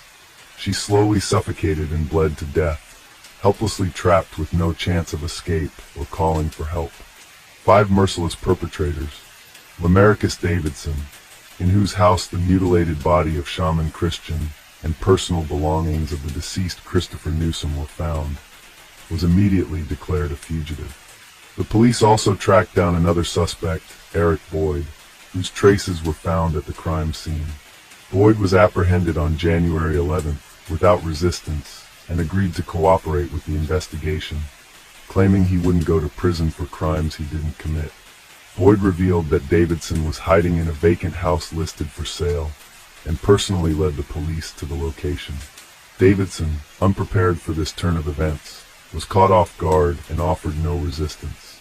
Notably, at the time of his arrest, Davidson was wearing sneakers that had belonged to the deceased student. During interrogations, Davidson tried to minimize his role, portraying himself as a victim. He claimed that the couple had come to his house looking to buy banned substances, but were caught up in a conflict with his acquaintances. Davidson insisted that he left to avoid involvement, and the subsequent brutal acts occurred in his absence. Further interrogations revealed 3 more individuals involved in the case. Davidson's friend, George Thomas, his half-brother, Latalvis Cobbins, and an 18-year-old woman named Vanessa Lynn Coleman. Once all 5 suspects were in custody, they were placed in separate cells and interrogated individually. Each tried to deflect blame onto the others, inadvertently revealing details of the heinous crime. Their fragmented accounts helped piece together the event's chronology and each perpetrator's role in the brutal act. A timeline of tragic events. Lamarcus Davidson, who had been released from prison on parole just a few months before these events, was desperately in need of money. He was involved in the sale of banned substances and urgently required a vehicle to deliver these to his customers. Davidson decided to steal a car from an underground parking lot, known for its lack of surveillance cameras, and headed there with his accomplices. Tragically, at that moment, students Shannon and Christopher were in the parking lot, arguing over Chris's delay. The criminals, deciding to leave no witnesses, forced the couple into the trunk of a car at gunpoint. The pair was taken to Davidson's house, where they were brutally beaten and repeatedly assaulted. After midnight, a barefoot and undressed Christopher was again forced into the trunk and taken to the railroad tracks. He was ordered to walk on the stones before being shot twice in the back. His torment was ended with a final shot to the head. His body was then doused with a flammable liquid and set on fire, in hopes of destroying any evidence that could lead to the perpetrators. Having dealt with Newsom, the criminals returned to the house where Shannon remained bound. She endured horrific cruelty the next day, leaving her without a single uninjured area on her body. The sadists concluded their torture by dousing her with bleach and packing her, still alive, into plastic trash bags, where she slowly suffocated. The exact moment when young Vanessa Coleman joined the group was unclear. During interrogations, she claimed to be a hostage herself, participating in the torture out of fear for her life. However, Boyd indicated that Coleman was Davidson's girlfriend and willingly participated in the events, even taking some of Shannon's jewelry and mobile phone. Further, a personal diary found at Vanessa's home contained her descriptions of the horrors at her boyfriend's house, which she referred to as an exciting adventure. The initial trials and sentences. During the investigation, it was established that Lamarcus Davidson, born in 1981, was the leader of the criminal group and the primary instigator of the brutal acts against the innocent victims. Davidson tried to deflect blame and downplay his role in the atrocities, attempting to shift responsibility onto the deceased themselves. Davidson claimed that the couple came to his house to buy banned substances and later suggested engaging in rough intimacy with him and his friends, a situation he said spiraled out of control.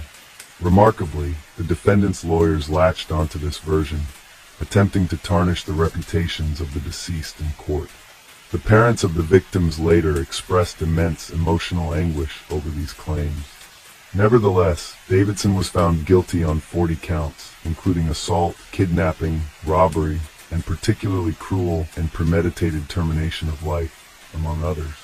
The jury unanimously decided that Davidson deserved the death penalty for his heinous acts. Latalvis Cobbins, born in 1982, faced the death penalty for his role in the torture, assaults, and involvement in the termination of life. However, he was ultimately sentenced to life imprisonment without the possibility of parole. George Thomas, born in 1983, received a similar life sentence for his involvement in the same crimes, with no chance of release. Eric Boyd, considering his cooperation with the investigation and assistance in capturing Davidson, was sentenced to 18 years of imprisonment. The relatives of both victims found this sentence outrageously lenient. As for Vanessa Coleman, born in 1988, the only female participant in the atrocities, the investigation proved her involvement in the torture, assaults, and in Shannon's tragic end. She was sentenced to 53 years in prison. Overturned verdicts and new hearings in 2011 while the criminals were serving their sentences and Davidson awaited execution. The case took an unexpected turn. The presiding judge resigned, admitting to a substance dependency. His ability to conduct trials was questioned, and his verdicts over the last 2 years were annulled, leading to new hearings, including the case of Christian and Newsom. A new judge scheduled hearings for all 5 individuals involved in the student's tragic end. After the retrials, Davidson's sentence remained unchanged. Death penalty. Tobins continued to serve his life sentence without the possibility of parole. Thomas, however, received a life sentence with the possibility of parole after 51 years. Vanessa Coleman's sentence was reduced from the original 53 years to 35 years. Her appeal in 2014 was rejected, and parole was denied in 2017. In 2020, the parole board decided she would remain incarcerated at least until April 2032. Eric Boyd's situation changed most dramatically. Originally receiving a relatively short sentence for cooperating with the investigation, his involvement in the assaults and tragic end of both victims was later proven.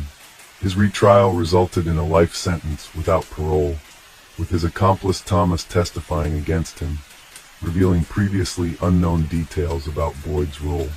For his testimony, Thomas, who initially had the possibility of parole after 51 years, had his sentence reduced by 15%, contingent on good behavior. Boyd's attempts to appeal his new sentence were unsuccessful. He is currently serving his sentence in the Bledsoe County Correctional Complex. Davidson remains in the maximum security Riverbend institution, awaiting the execution of his death sentence. Public reaction and the case's impact. As previously mentioned, this trial garnered significant attention, widely covered in the press, and leading to the enactment of 2 laws. The first was aimed at protecting victims from defamation, attempts to shift blame onto them, and portraying them negatively.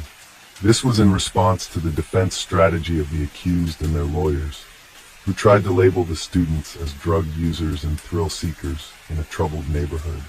These claims were completely false and caused immense pain and suffering to the victims' families. The second law eliminated the need for a judge's signature on a jury's unanimous verdict, which, if in place during this case, could have prevented the need for retrials and sentence reviews. The house at 2316 Chipman Street, which became a torture chamber for the young couple, was demolished in the fall of 2008. A memorial was erected on the site in honor of Shaman Christian and Christopher Newsom. In memory of Christian, a golf tournament and a Christian charity foundation were established, providing support to victims of violence.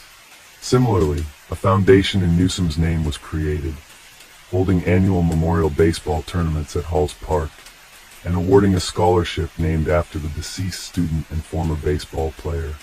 It's important to note that, despite the public outcry and widespread attention, the media initially misrepresented details of the case, either accidentally or intentionally.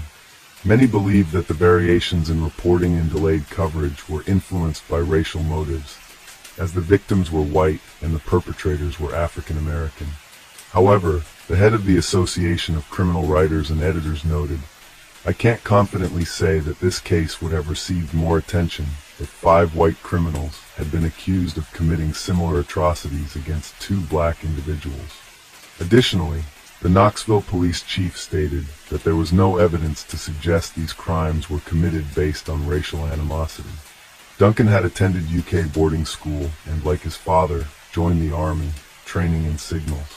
He'd been engaged to a UK woman, but ended it before being posted to Germany, where he met Penny. Dazzled by Penny's beauty, Duncan was rude at first, but later adored her. A few months on, he plucked up the nerve to visit, and they became an item. They fell fast, spending all the time they could together. In '83, Duncan was reassigned to the UK, and before departing, he asked Penny to marry him. They wed the next year, when she was 18, and he was 23. The couple relocated to Wiltshire, with Duncan enrolling at the Royal Military College, while Penny pursued her studies. Their newlywed years were blissful, marked by shared adventures, travel, and a mutual passion for diving learned on vacation. Eventually, Duncan received a posting to Northern Ireland at the height of the Troubles. Penny accompanied him, which was an unusual step, as most British Army wives stayed in the UK due to the dangerous and volatile situation. They settled in County Armagh, the smallest county in Northern Ireland, home to Loch Ness, the largest freshwater lake in the UK and Ireland. In February 1990, Duncan and Penny decided to set up an Army diving club to expand their social circle. Duncan was the more confident diver, providing instruction, while Penny handled the administrative work. One of the members who joined to learn diving was a young woman named Susan Christie, a petite soldier and member of the Ulster Defence Regiment, UDR. Susan was the daughter of a non-commissioned officer in the UDR, and it was said that she had her father wrapped around her little finger. She was very driven and planned to follow in her father's footsteps, joining the UDR before her 21st birthday. She was initially part-time, but excelled as she was a perfectionist, which suited Army life. She was an attention seeker who flirted skillfully to captivate men, but never went too far. Yet, she'd pout and act like a brat if denied that spotlight. This behavior only intensified when she joined the diving team. Susan flirted with Duncan, a married man, and they began a physical affair. Though Duncan claimed it was just a fling, and he loved his wife Penny, their relationship escalated, with Duncan taking Susan's virginity and them meeting for sex in secret. Penny suspected Susan and Duncan's behavior, though she lacked proof. Trusting her intuition, she watched them closely, hoping the situation would resolve itself. However, Penny's optimism would prove misguided, but Susan's behavior around Duncan, particularly in the diving circle, became unpredictable. Susan was jealous of Penny as she treated her horribly. She was rude and would ignore Penny, even if she was to even just say hello. It wasn't enough for Susan to have Duncan in the palm of her hand. She would also try and make Duncan jealous if they all went to the pub after a dive, and she wasn't sitting next to him. She would flirt with the other soldiers around them. Duncan would describe it as leading them on, and if any of them tried for a kiss or anything more, Susan would run back to him crying, saying she was being harassed. Susan rightly so began to get a reputation for throwing accusations around. She also began to fake illness when she wasn't getting the attention she wanted, and was treated in hospital a few times when there was nothing wrong with her. In September 1990, a serious incident occurred. Duncan and Susan dived with the club near the wrecked SS Triple, which had sunk in 1917 off County Antrim after hitting a mine. It was a deeper dive than usual. The wreck lay 30 meters down. Duncan, the cautious leader, had all stopped mid-ascent for 2 minutes to avoid decompression sickness. When they surfaced, he warned that anyone feeling unwell should contact him or a supervisor. Everyone, including Susan, said they were fine. The next morning, Duncan received a call that Susan was, to no one's surprise, unwell. She had joint pains, a symptom of the bends, so Duncan took her to a specialist. Though she could walk to the car and into the clinic, when left in the waiting room, she dramatically collapsed and needed a nurse's attention. The doctor confirmed her symptoms matched surfacing too quickly, but found it curious that Duncan, her diving partner, showed no signs. Despite 2 compression chamber runs, Susan continued feeling unwell, concerning the doctor. The week before during a training course, and perhaps the pain she was experiencing was from that. Both the doctor and Duncan were furious that their time and energy had been wasted on what was probably a false alarm. But they weren't the only ones. Once pissed off, Penny had been left at home for hours while her husband was attending to the woman, she suspected he was having an affair with. Penny was so fed up that she actually called her mother. She didn't tell her mother in so many words what was going on, but her mother would understand how hard it was to live on an army base, as she had done it with her own husband, and she would be clever enough to read between the lines. Next to a woman's intuition, a mother's intuition is like having a superpower. This was the only second time Penny had opened up about her worries. Last summer, she went to Germany to see a friend and told them about her concerns over Duncan and Susan. She also confided the loss of her pregnancy, but kept it from Duncan due to their relationship troubles. That weekend, Duncan had Susan over while Penny visited her friend in Germany, their first time being together overnight.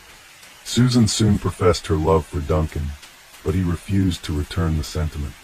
He brushed her off, confessing he felt unable to express his love due to his loyalty to his wife.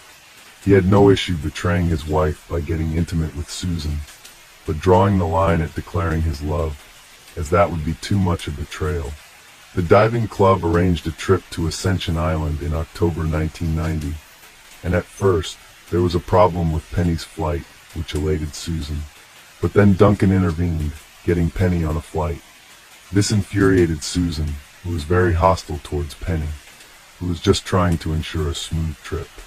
Penny organized the equipment and cooked for everyone, but Susan, in one of her moods, refused to eat Penny's food or help her. Duncan soon realized that Susan wasn't just in love with him, but obsessed. He was stuck dividing his time between the two women. Even though he was a knight with Susan, he still managed to slip away with her a few times throughout the trip. Duncan pulled Susan on her behavior towards Penny, and while he was concerned for Penny over Susan's behavior, he was even more concerned when they actually seemed to be getting on. They would sit together, have long conversations, and get on towards the end of the trip. After the trip, Duncan decided he would have to end the affair with Susan. It was clear by this stage that Susan was dangerous, and if she got close to Penny, she could tell her of the affair and his marriage would be over, and it also put a risk to his career. Duncan told Susan the affair was over, but she was having none of it. She cried and then totally ignored the fact that it was over. On the 2nd of 1990, Susan told Duncan she thought she was pregnant. Upset, he panicked, couldn't understand how this happened. Susan said she was sick on their Ascension Island trip, but didn't say anything, not wanting to be stopped from diving. When discussing options, Duncan made his views clear, but said it was Susan's decision and he'd support her. The first option was termination. She could have the baby, but he'd be uninvolved financially. Or she could have the baby, name him as the father, but he'd lose his job. Termination was the only option for Susan. She didn't want to raise the baby alone, and she wanted to keep her career. On a while later, Susan told Duncan she was pregnant, but the doctor said it'd be best to wait before arranging an abortion. Abortion was illegal up to 2020, so she'd have had to travel. A month later, Susan announced she'd lost the baby, convenient as she never went to the hospital or took time off work. Duncan stayed in touch that week, after Susan lost the baby, trying to console her over the loss. However, Susan later contacted Duncan after meeting up with Penny for lunch. She was very angry with Duncan because she had told Penny about the miscarriage and claimed that she too had lost a baby, fully aware of what Susan was going through. Susan was furious and called Duncan to find out why he had not told her this himself. Of course, he could not have, as Penny had not informed him, and he had not even known she was pregnant. He was devastated that Penny had not confided in him, and he also realized that he could not ask Penny about it. Susan had to go to the UK for a work course in 1991. This helped end her affair with Duncan, as he was also posted to Germany. But they still continued seeing each other, much to Penny's annoyance, until Susan made a scene trying to get Duncan to go out with her. The weekend before Susan was to go to the UK, Penny went to Dublin with some army wives. Duncan and Susan would spend that same weekend together, and it would be the last time they would have together, so they made the most of it. They went diving together, went for walks, and of course had a bit of housework. Susan was upset that things were finally coming to an end, but told Duncan she was happy they'd remain friends. However, People that gullible think they can stay friends after an affair. After the weekend was over, and Penny returned home, Duncan was surprised to receive a call from Susan. He thought that their weekend together clearly signaled that they were over. Obviously, Duncan didn't understand the staying friends bit was Susan's way of holding on. She continued to call Duncan at work, and even made plans to meet Penny for a walk and lunch before she left for the UK on Tuesday, the 26th of March, 1991.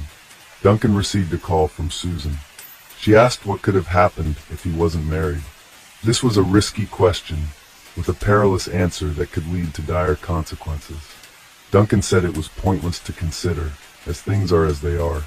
He noted they'd face other challenges, as she's a soldier and he's an officer, and their relationship was prohibited in the army, even if she was commissioned, as she was stationed in Northern Ireland while he couldn't be there long term. Susan agreed, and was upset by the truths he shared before ending the call. The following day, Wednesday the 27th of March, Penny dropped Duncan to work and headed into town, as she had to drop some stuff off at the army run shop, and then later go to meet Susan for their walk with the dogs and lunch out. This morning would be the last time Duncan would see his beautiful wife alive. Penny also had to prepare for a visit from her parents, and was busy at home getting things ready. Penny told Duncan she was not looking forward to her lunch days with Susan, as she had rescheduled twice already, and she was really too busy that day to meet with her, but she decided to go anyway. Later that morning, Duncan received a call from Susan, asking if he knew where Penny was. She tried ringing the house, but no one answered. She couldn't remember if they were supposed to meet at 11 a.m. or 11:30 a.m. Duncan, exasperated by the call, told Susan to go to the meeting place at 11 and wait there for Penny, then ended the call. Duncan headed out of the office that afternoon, known for a fitness test, which was a 3-mile run. As he returned to the office, he met with his commanding officer, who was not looking too pleased. Duncan thought he was coming to tell him that he was not going to be going to Germany, but instead he had graver news. He sat Duncan down and told him that Penny was dead. At first, Duncan could not take in the information. His commanding officer continued to tell him about the circumstances of Penny's death. It became more real. Penny was out for a walk in John Carra Forest and collapsed with her dogs and was attacked. He was told that there was another woman with her, and she was injured and brought to the hospital. Duncan knew straight away who this woman was, but that didn't concern him straight away. He knew Penny's parents were to arrive in a few hours, and he would have to break this devastating news to them, and also had the ordeal of telling his own parents. The police secured the area where Penny's body was found, and they took witness statements from a family who had been having a picnic nearby. When Susan emerged from the forest, crying, screaming, and bloodied, she was unable to stand properly, and her hands were covered in blood. Her clothes were ripped, and she had scratches on her face and a stab wound to her torso. The woman of the family went to help Susan, and her husband went to call the police. Susan meanwhile begged for someone to find Penny. After she explained that they were both attacked by a man, and she had managed to escape, but that Penny was still in the forest, the police arrived and went into the forest. A local doctor treated Susan for her injuries. They followed the trail, and soon found Penny lying on the forest floor, covered in blood, and her throat had been cut. This is where she bled out and died. Susan was brought to the hospital and treated for her scratches and stab wound, then sent home. That night, Duncan rang her to see how she was, and to ask her what happened. All she kept saying was sorry, and that she tried to help but couldn't. He agreed to go see her after seeing Penny. Susan offered to go with him, and was very insistent, but Duncan said it was something he had to do on his own. The following day, he visited Susan at her home, and she again tearfully kept apologizing to him for not saving Penny. Duncan, as usual, believed since crocodile tears and told her it wasn't her fault. Susan told him what happened. Penny and Susan met up as planned. They went for a walk in the forest on a lovely day. Susan stopped to tie her shoelaces, while Penny went ahead with the dogs. Penny's dogs started barking furiously, and Susan saw a man standing over Penny on the ground. Penny was bleeding, and the man had a knife. The man then attacked Susan, pulling her, knocking her down, and trying to take her clothes. Susan kneed him, and then went to Penny's aid. Susan couldn't stop Penny's bleeding, and the man had fled the scene, so she ran to the car park. The attacker was of average height, had brown hair, blue eyes, and was wearing a green jacket, blue jeans, and white sneakers. The police visited Susan's house and requested her to go to the forest where she and Penny were attacked. The police suspected Susan was withholding information, and they were right. Susan and Duncan did not disclose their affair to the police, as they agreed it was irrelevant to Penny's case. They agreed to keep quiet about the affair if the police found out. The police questioned Susan extensively at the station throughout the day. She complained that the officer was not courteous, but Duncan said that's how they gather evidence. Susan felt she was mistreated, and that the police were against her. She told Duncan they would speak to a friend who knew about their affair, which worried him. Duncan tells Susan that the police are searching for a white car and a description of the perpetrator. This is a relief for Susan, since she is not the only one who saw the man she described. Overnight, Duncan thought he should approach the police and tell them about the affair. He also felt it would save time, and they would focus solely on finding who killed Penny. Duncan wasted no time in contacting the police, providing them with a comprehensive account. The authorities had little need for further questioning, merely inquiring about his familiarity with Drumcara Forest and Susan's recent visit. Duncan denied knowledge of the former, but acknowledged the latter, requesting discretion regarding the Army's involvement, which the police stated was not feasible. He was instructed to return to Northern Ireland following Penny's funeral in England. When he arrived in England, his father picked him up at the airport, and he told him about the affair on the eve of Penny's funeral. He knew that Susan had been arrested for Penny's murder. Now he had to tell Penny's family about the affair. He called Penny's parents and told them everything. They were kind during the funeral the next day, even letting Duncan sit next to them. There are better people out there than some, and I see that with the families of victims, especially the parents. Meanwhile, Susan was being questioned, and she had stuck to her story throughout. The police told her that Duncan had confessed to their affair, and Susan began to deflect and change her story. Suddenly, she had memory loss and could no longer remember what happened that day in the forest. The police were watching Susan's behavior throughout, and noticed that she seemed to like the attention she was getting during the interviews. She ate everything that was put in front of her. She tried to befriend the female officer that was assigned to the case. This was not the typical behavior of someone who had witnessed the brutal murder of their friend and then implicated in us. When questioned, Duncan was asked about his relationship with Susan and whether he and Penny had an open marriage. Police also asked if Penny didn't help Susan in an accident during a dive, and if Duncan forced Susan to terminate a pregnancy. Susan claimed that Penny had provoked her that day, causing her distress and a blackout, after which Penny was found dead. Police believed that Susan was withholding the full truth, possibly to cover for Duncan.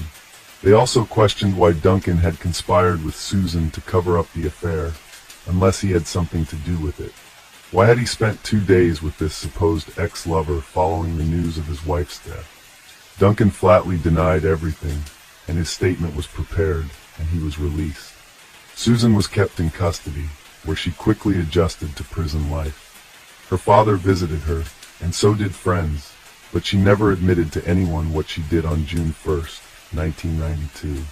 Susan appeared at Downpatrick Court and pleaded not guilty to murder, but guilty to manslaughter.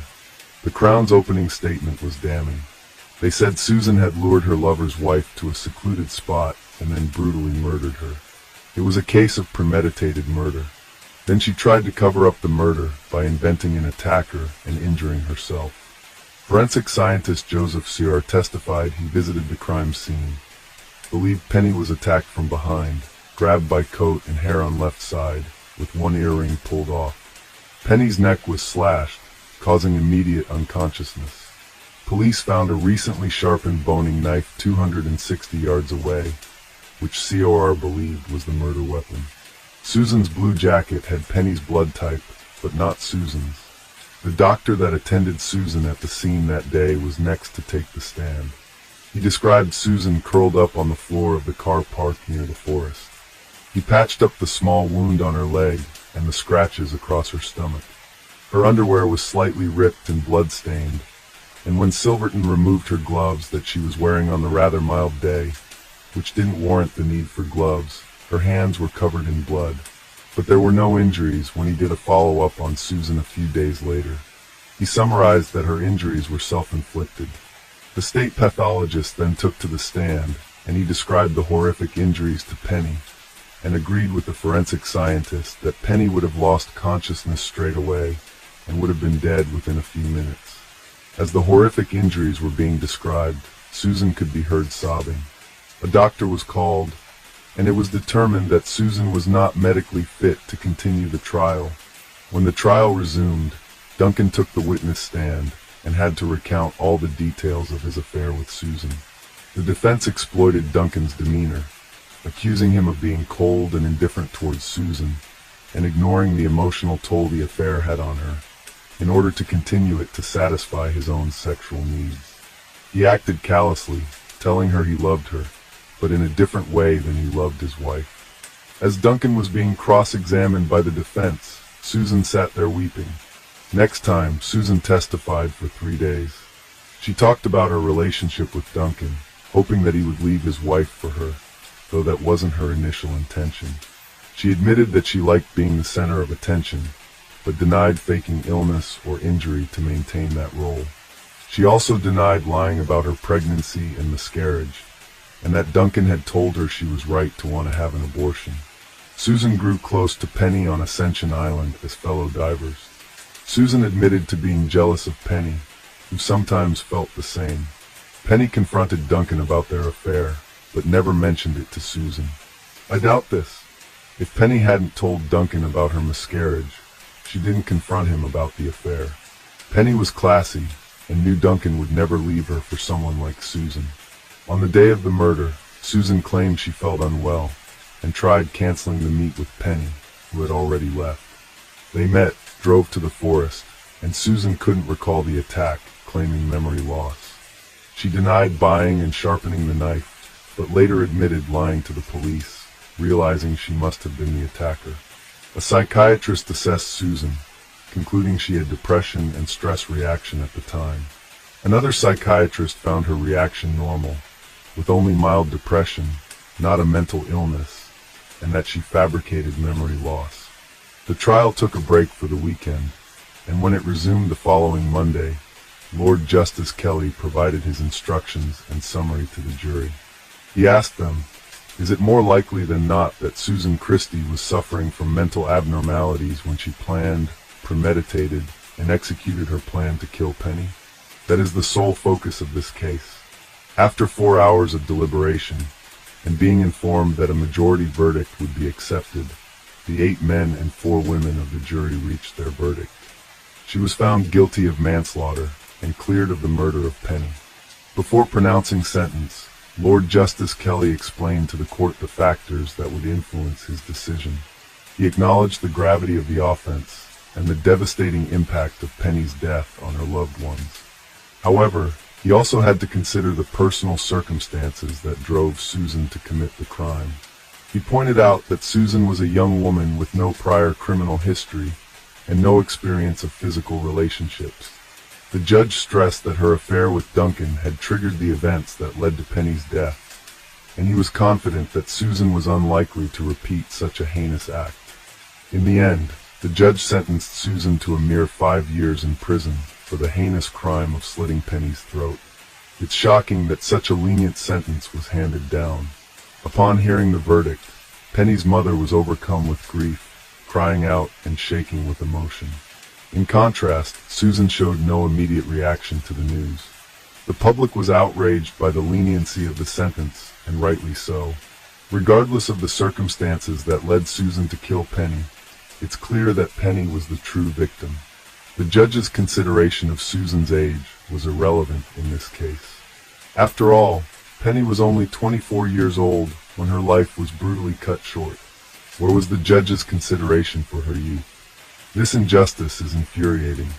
The Attorney General's office referred the case to the Court of Appeal to review Susan's sentence. In 1994, a three-judge panel examined the case and ruled that Susan didn't have depression, as she was never treated for it and didn't miss work.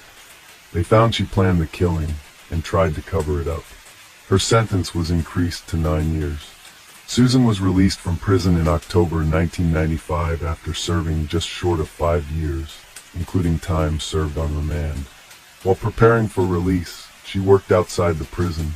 One of her colleagues described her as a man-hungry schemer, and a businessman that had worked with her since she fully left prison described her as the most manipulative person you were ever likely to meet.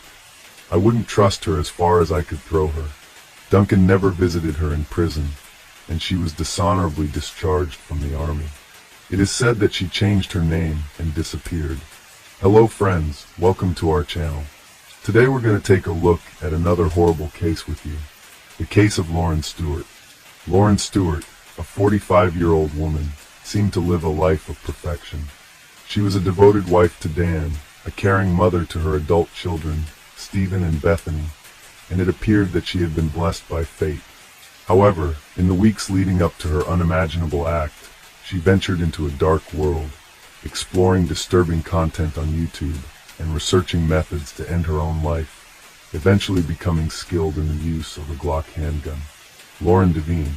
Stewart was born on January 9, 1973, and she spent most of her life in Michigan. Her work history included part-time personal training at the YMCA in Farmington Hills and occasional house cleaning.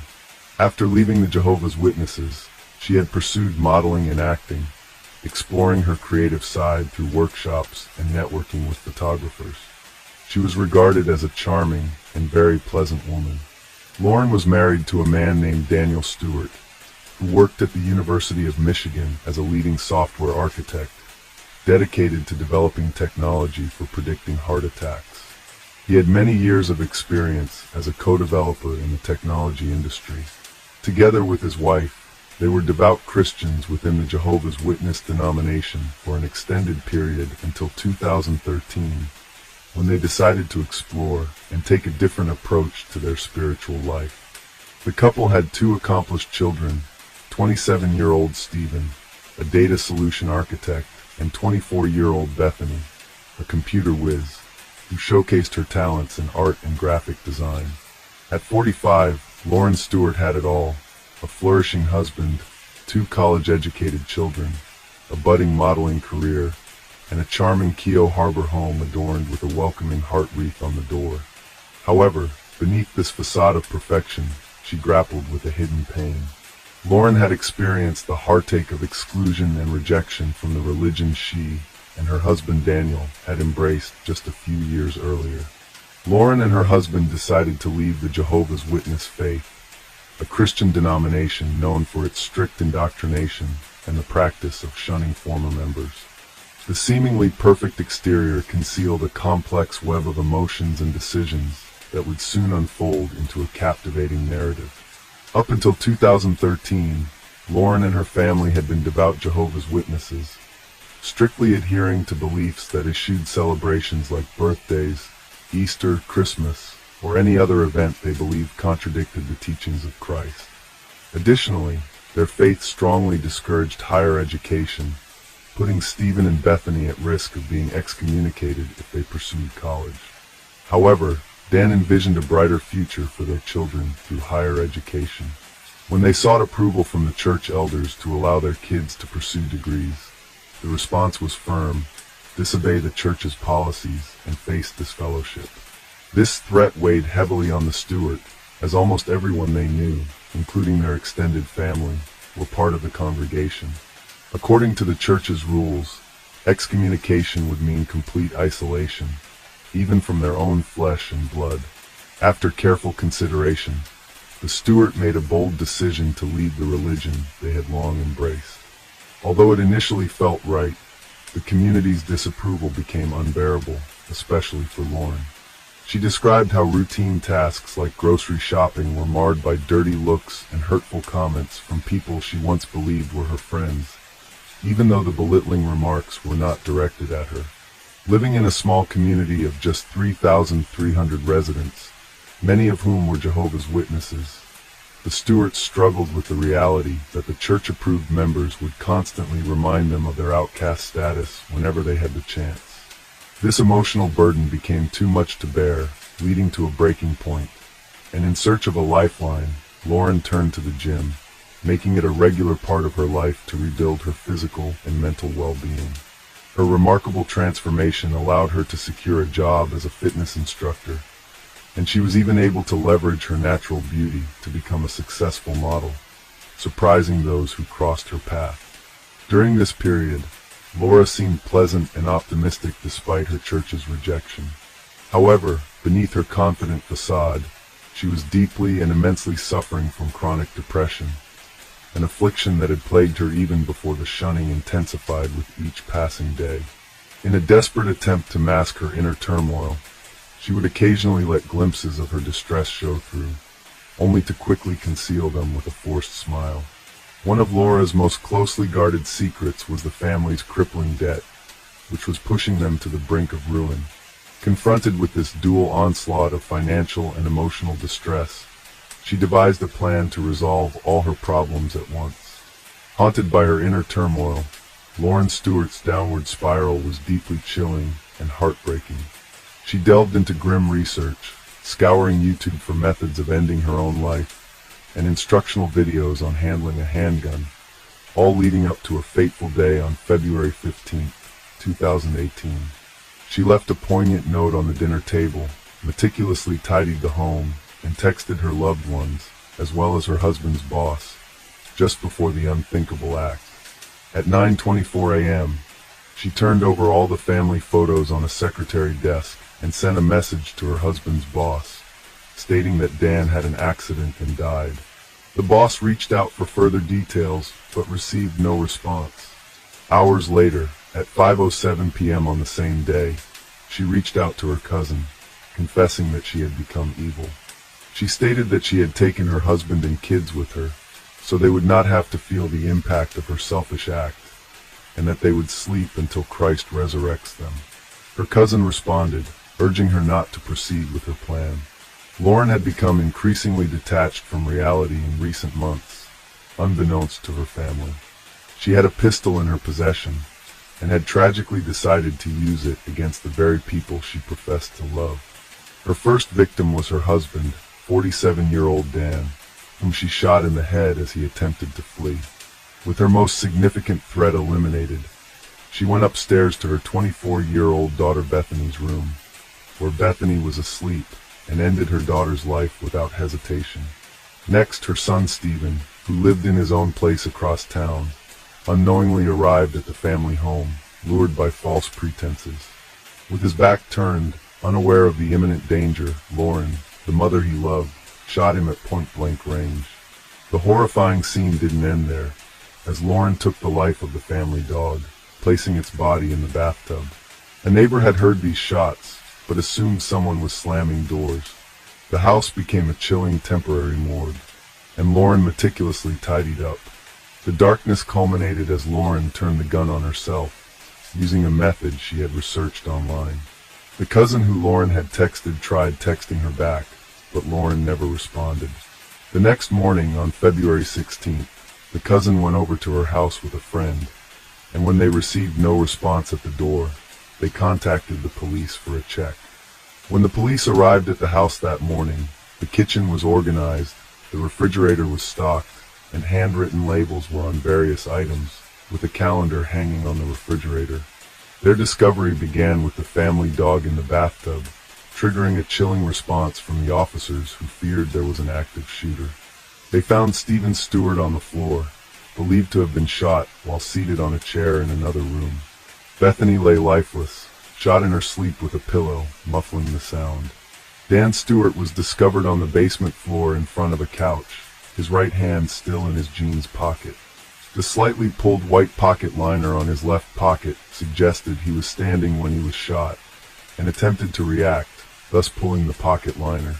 Upstairs, Lauren was discovered at the base of the stairs, a pistol by her side, her self-inflicted wound between the eyes echoing her online research. Two notes were found on the dinner table. One was for the medical examiner, while the other, a chilling suicide note, exposed Lauren's inner turmoil. She wrote, "I allowed evil into my heart when I chose not to accept God's free love, and it made me sick inside. I killed my family because I know my death would stumble them. At least now they will not suffer, and will be resurrected to life forever in peace." As the police investigated the Stewarts' lives, a complex and puzzling picture began to emerge. Interviews with family, friends, and neighbors described the couple as reclusive, with a sense of estrangement after leaving the Jehovah's Witness church. Lauren's past was marked by her own personal challenges, and some family members said she suffered from depression, which was further exacerbated by the demands of motherhood. In recent years, she became increasingly fixated on religion, often engaging in impassioned outbursts. Her family members, including her father and sister, revealed the extent of the emotional distance that had grown over time, and they had not spoken to her in years. Her mother had passed away when she was 13 years old. Estranged for years, they saw Dan as the catalyst pulling Lauren away from them, and never really cared about him. They also shared troubling insights about the couple's mental health, characterizing their relationship as a fusion of mutual distress. To those who knew Lauren, her defiance of the Jehovah's Witness faith marked her as an apostate, a label that spoke to her outspoken opposition to the organization and her decision to leave it. The heart-wrenching tragedy left a deep scar on the lives of those who knew the family intimately. Joyce Taylor, a longtime family friend, was visibly shaken, believing that the murders were a direct consequence of the steward's rejection by the Jehovah's Witnesses. Taylor and other former members shed light on the harsh reality of leaving the faith. They explained that once you depart from the church, even your own family members who remain within its fold are forbidden from interacting with you, a severe form of shunning that takes a heavy emotional toll. According to Taylor, Lauren and Daniel's desire to provide their children with a college education clashed head-on with the religion's teachings, which frowned upon such pursuits. The collision between their aspirations and the rigid doctrines of their faith set the stage for a tragic unraveling. They were shunned everywhere, in every way possible. As Taylor said, if Lauren went to the grocery store, they didn't look her in the eye. When you're raised a Jehovah's Witness, they choose your friends. They choose who you associate with. And if you go against that, they will disfellowship you or shun you. In a shocking turn of events, Joyce Taylor stormed into a Kingdom Hall meeting in Union Lake, seizing the moment to confront the congregation. Standing on a chair, she boldly criticized the gathering, her voice resonating with a mix of anger and sorrow. "Excuse me, everyone," she declared. "My name is Joyce Taylor. 2 days ago, 4 people died as a result of your shunning process." Taylor's outburst sent shockwaves through the room as she pushed away congregants and vented her pent-up frustration, shouting, "5 years ago, you people pulled your support from this small family. The only support they had was you people. You turned them away and you shunned them. And for what?" she exclaimed. "Because they wanted to raise their children as they saw fit." The police were aware of the family's issues with their former church, but declined to comment. Police records detailed how Lauren had recorded a poignant 2-minute video on February 6th at 11 p.m., explaining the depths of her despair. She cited a multitude of issues, expressing her inability to carry on, and her desire not to burden others any longer.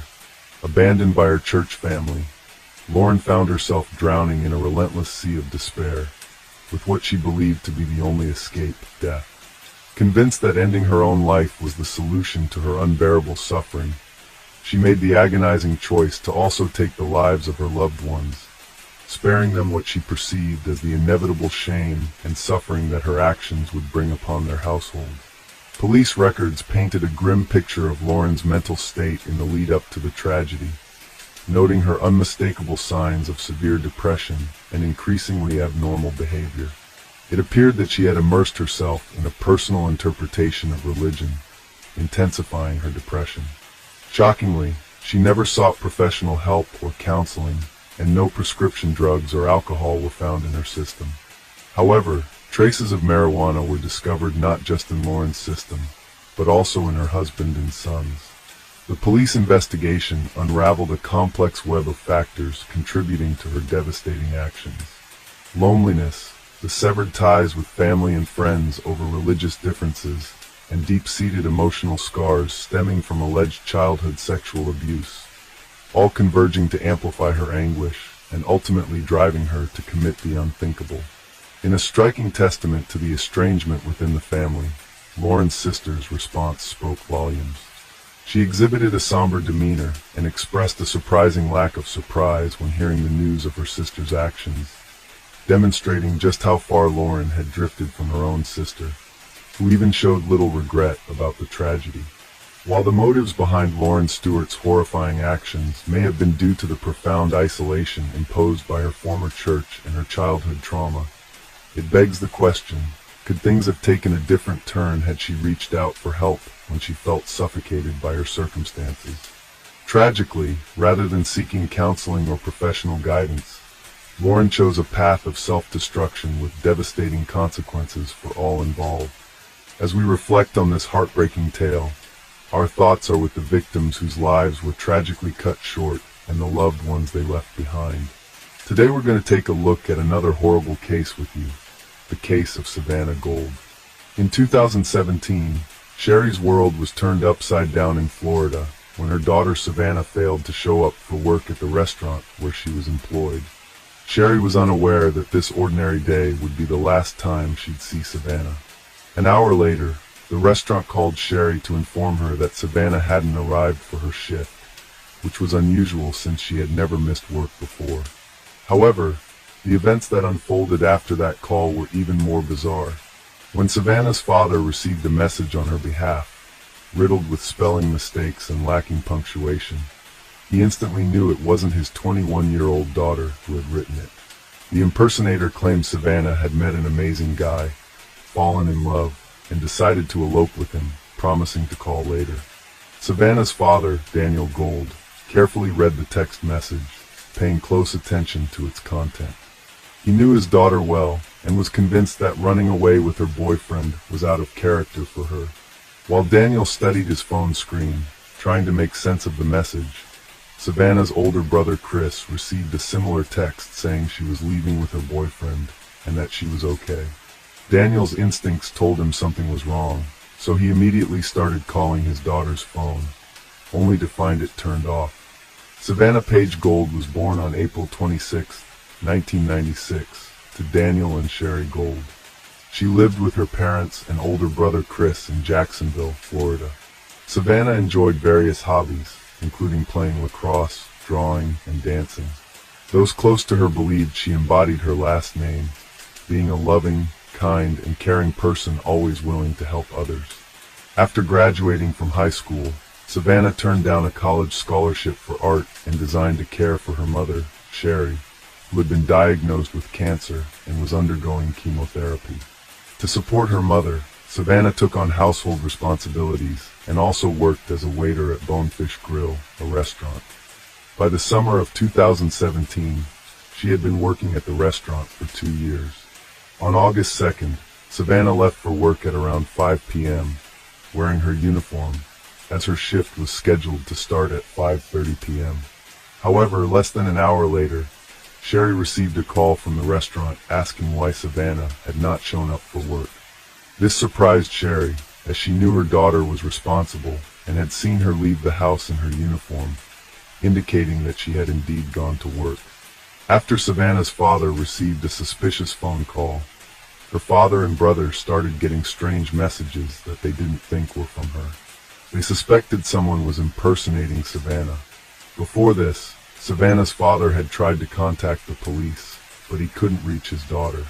She was reported missing, and the police launched a search for her. Since sending those messages, Savannah's phone and media accounts have been inactive. The police first went to the establishment where she worked to investigate. They found her unlocked car in the parking lot, about 120 yards from the restaurant entrance. Her personal documents, wallet, cards, cash, and other valuable items were still inside the car. It was clear to the police that the story about Savannah running away with her lover was a lie. If Savannah had planned to disappear, She would have taken her documents and bank cards with her to avoid being traced. It didn't make sense that she would leave them behind in her car. Initially, there were no signs of a struggle or crime near or inside the car, except for the flat left front tire. Forensic experts were called to investigate, and detectives visited the restaurant to speak with Savannah's co-workers. However, they all claimed that Savannah hadn't come to work that day, and that no one had seen her. The presence of Savannah's car, parked 120 yards from the restaurant, led detectives to suspect that something might have happened to her after she arrived at work. They began canvassing local establishments, particularly those with surveillance cameras, to review the footage and identify the moment Savannah parked her car. Although the image quality was poor, the police were able to see from the footage that Savannah parked her car, got out, and walked to a nearby silver Chevrolet Malibu sedan. For 14 minutes, she stood next to the driver's door, talking to the person behind the wheel. She then opened the back door and got in, and the driver followed suit. The police watched as the car shook, and the back door swung open 3 times before being closed again. Officers suspected that a fight had broken out inside the car between Savannah and the Chevrolet's owner. Shortly after, the man exited the car, approached Savannah's vehicle, opened the driver's door, and removed something from inside. He then punctured the front left tire, got back into his vehicle, and drove away without Savannah ever getting out. The owner of the Chevrolet Malibu was quickly identified as Lee Rodarte, a 28-year-old manager and chef at the restaurant where Savannah worked. He had helped distribute flyers with Savannah's picture during the police investigation and claimed not to have seen her for about 3 weeks, citing their different work shifts. However, when detectives re-interviewed restaurant employees, they discovered that Lee and Savannah's relationship went beyond a professional one. Several people came forward to reveal that the two had met secretly after hours and were romantically involved, a fact that Lee had failed to disclose to the police. On August 5th, during his work shift, Rodarte was arrested and taken to the police station for questioning. When he arrived, he immediately warned the detectives that he struggled with reading and writing. In response, they thoroughly explained his rights, including his right to an attorney, and the fact that anything he said could be used against him in court. Rodarte then admitted that he had previously lied to the police when they interviewed the restaurant staff, saying he hadn't seen Savannah in a long time. In reality, he had seen her on the day she went missing, but he was afraid that if he told the truth, he would become a suspect in her disappearance, which is why he had lied. Lee said he had met Savannah about 2 years ago when she started working at the restaurant. However, their socializing outside of work began around 8 months ago. At that time, he was already in a relationship with someone named Chelsea. When Chelsea discovered he had been unfaithful to her, she ended their relationship. Rodarte claims he dated Savannah for 3 months before she started using illegal drugs, which led him to end their relationship and reunite with Chelsea. Following the breakup, Rodarte and Savannah allegedly agreed to maintain a professional relationship, limited to their work at the restaurant, as per company policy prohibiting romantic relationships among employees. Rodarte also states that Savannah had disclosed their intimate relationship to other waiters, with the intention of getting him fired. Lee last saw Savannah on a Wednesday afternoon. He drove to the mall on August 2nd to talk to her and persuade her not to spread rumors about their relationship, as he feared losing his job at the restaurant where he had worked for 5 years. When he met her, Savannah had just taken a strong substance and was panicking, so she asked if she could sit in his car for a bit. Once inside, Lee demanded that she stop telling people they were still dating. Savannah asked him to join her in the back seat so they could talk. After moving to the back seat, Lee again asked Savannah to stop spreading rumors, but she refused, saying she would do as she pleased. This response infuriated Lee, who then got out, slashed a tire on Savannah's car, and returned. When Savannah asked why he had done it, Lee admitted he was upset and angry. Next, as Rodarte claimed, Savannah exited his vehicle and headed towards the mall entrance, but didn't reach it. Instead, she got into an old green Ford pickup truck with tinted windows. At this point, she was holding her phone. However, Detectives were aware that Savannah never left Rodarte's car and that he was lying. Unbeknownst to Rodarte, the police had surveillance footage that disproved his claim, showing no Ford pickup truck and Savannah remaining in his car. When asked about subsequent events, Lee stated that he drove home, even detailing the streets he took. Notably, the man had scratches on his arms and neck, which he attributed to a workplace injury when questioned about their origin.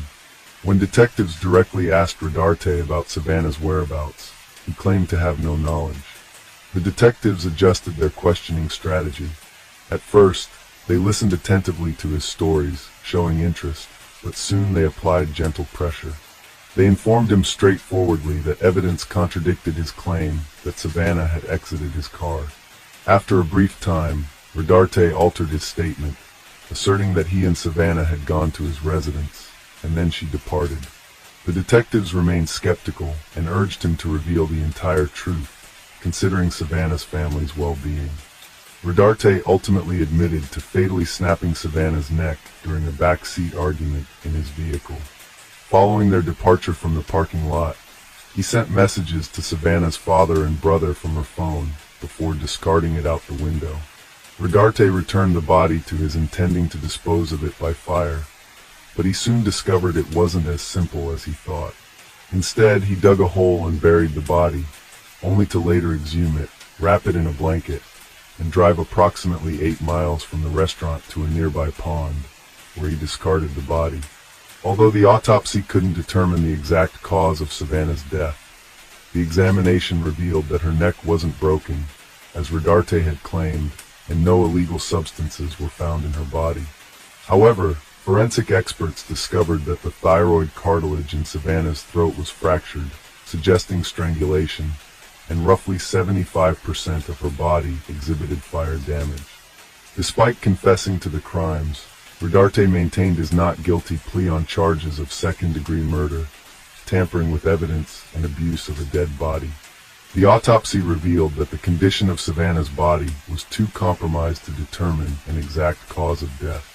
Contrary to Rodarte's claims, her neck was not broken, and no illegal substances were found in her system. However, the autopsy did indicate that Savannah was strangled, as her thyroid cartilage was broken, and approximately 75% of her body had been burned. Rodarte's confession was revoked at trial, where he claimed he acted in self-defense, alleging that Savannah had initiated the strangulation. This reversal put Savannah's family through additional trauma, forcing them to attend numerous court hearings. Sure Gold, Savannah's mother, has battled recurring cancer during this ordeal, but she remains committed to attending every hearing alongside her family. They have been present at 26 out of 27 hearings, enduring the emotional toll of facing Rodarte, the man responsible for their daughter's death. The family's primary concern now is to bring this painful process to a close and secure justice for Savannah. Lee Rodarte was not the only family member to be charged with murder. In 2016, a year before Lee committed his crime, his sister Amber Camarillo, then 26, and still known by her maiden name Rodarte, shot and killed a woman during a dispute over a car. She received a 20-year prison sentence. Lee Rodarte was offered a plea deal, which required him to plead guilty to second-degree murder in exchange for a 40-year prison sentence. In return, the charges of tampering with physical evidence and abuse of the body would be dropped. After consulting with his attorneys, Rodarte accepted the deal and was sentenced to 40 years in prison on March 11, 2021. Following the verdict, Savannah's family expressed gratitude to everyone for their support. Daniel Gold stated that they loved Savannah and were overwhelmed to discover how many others also cared for her.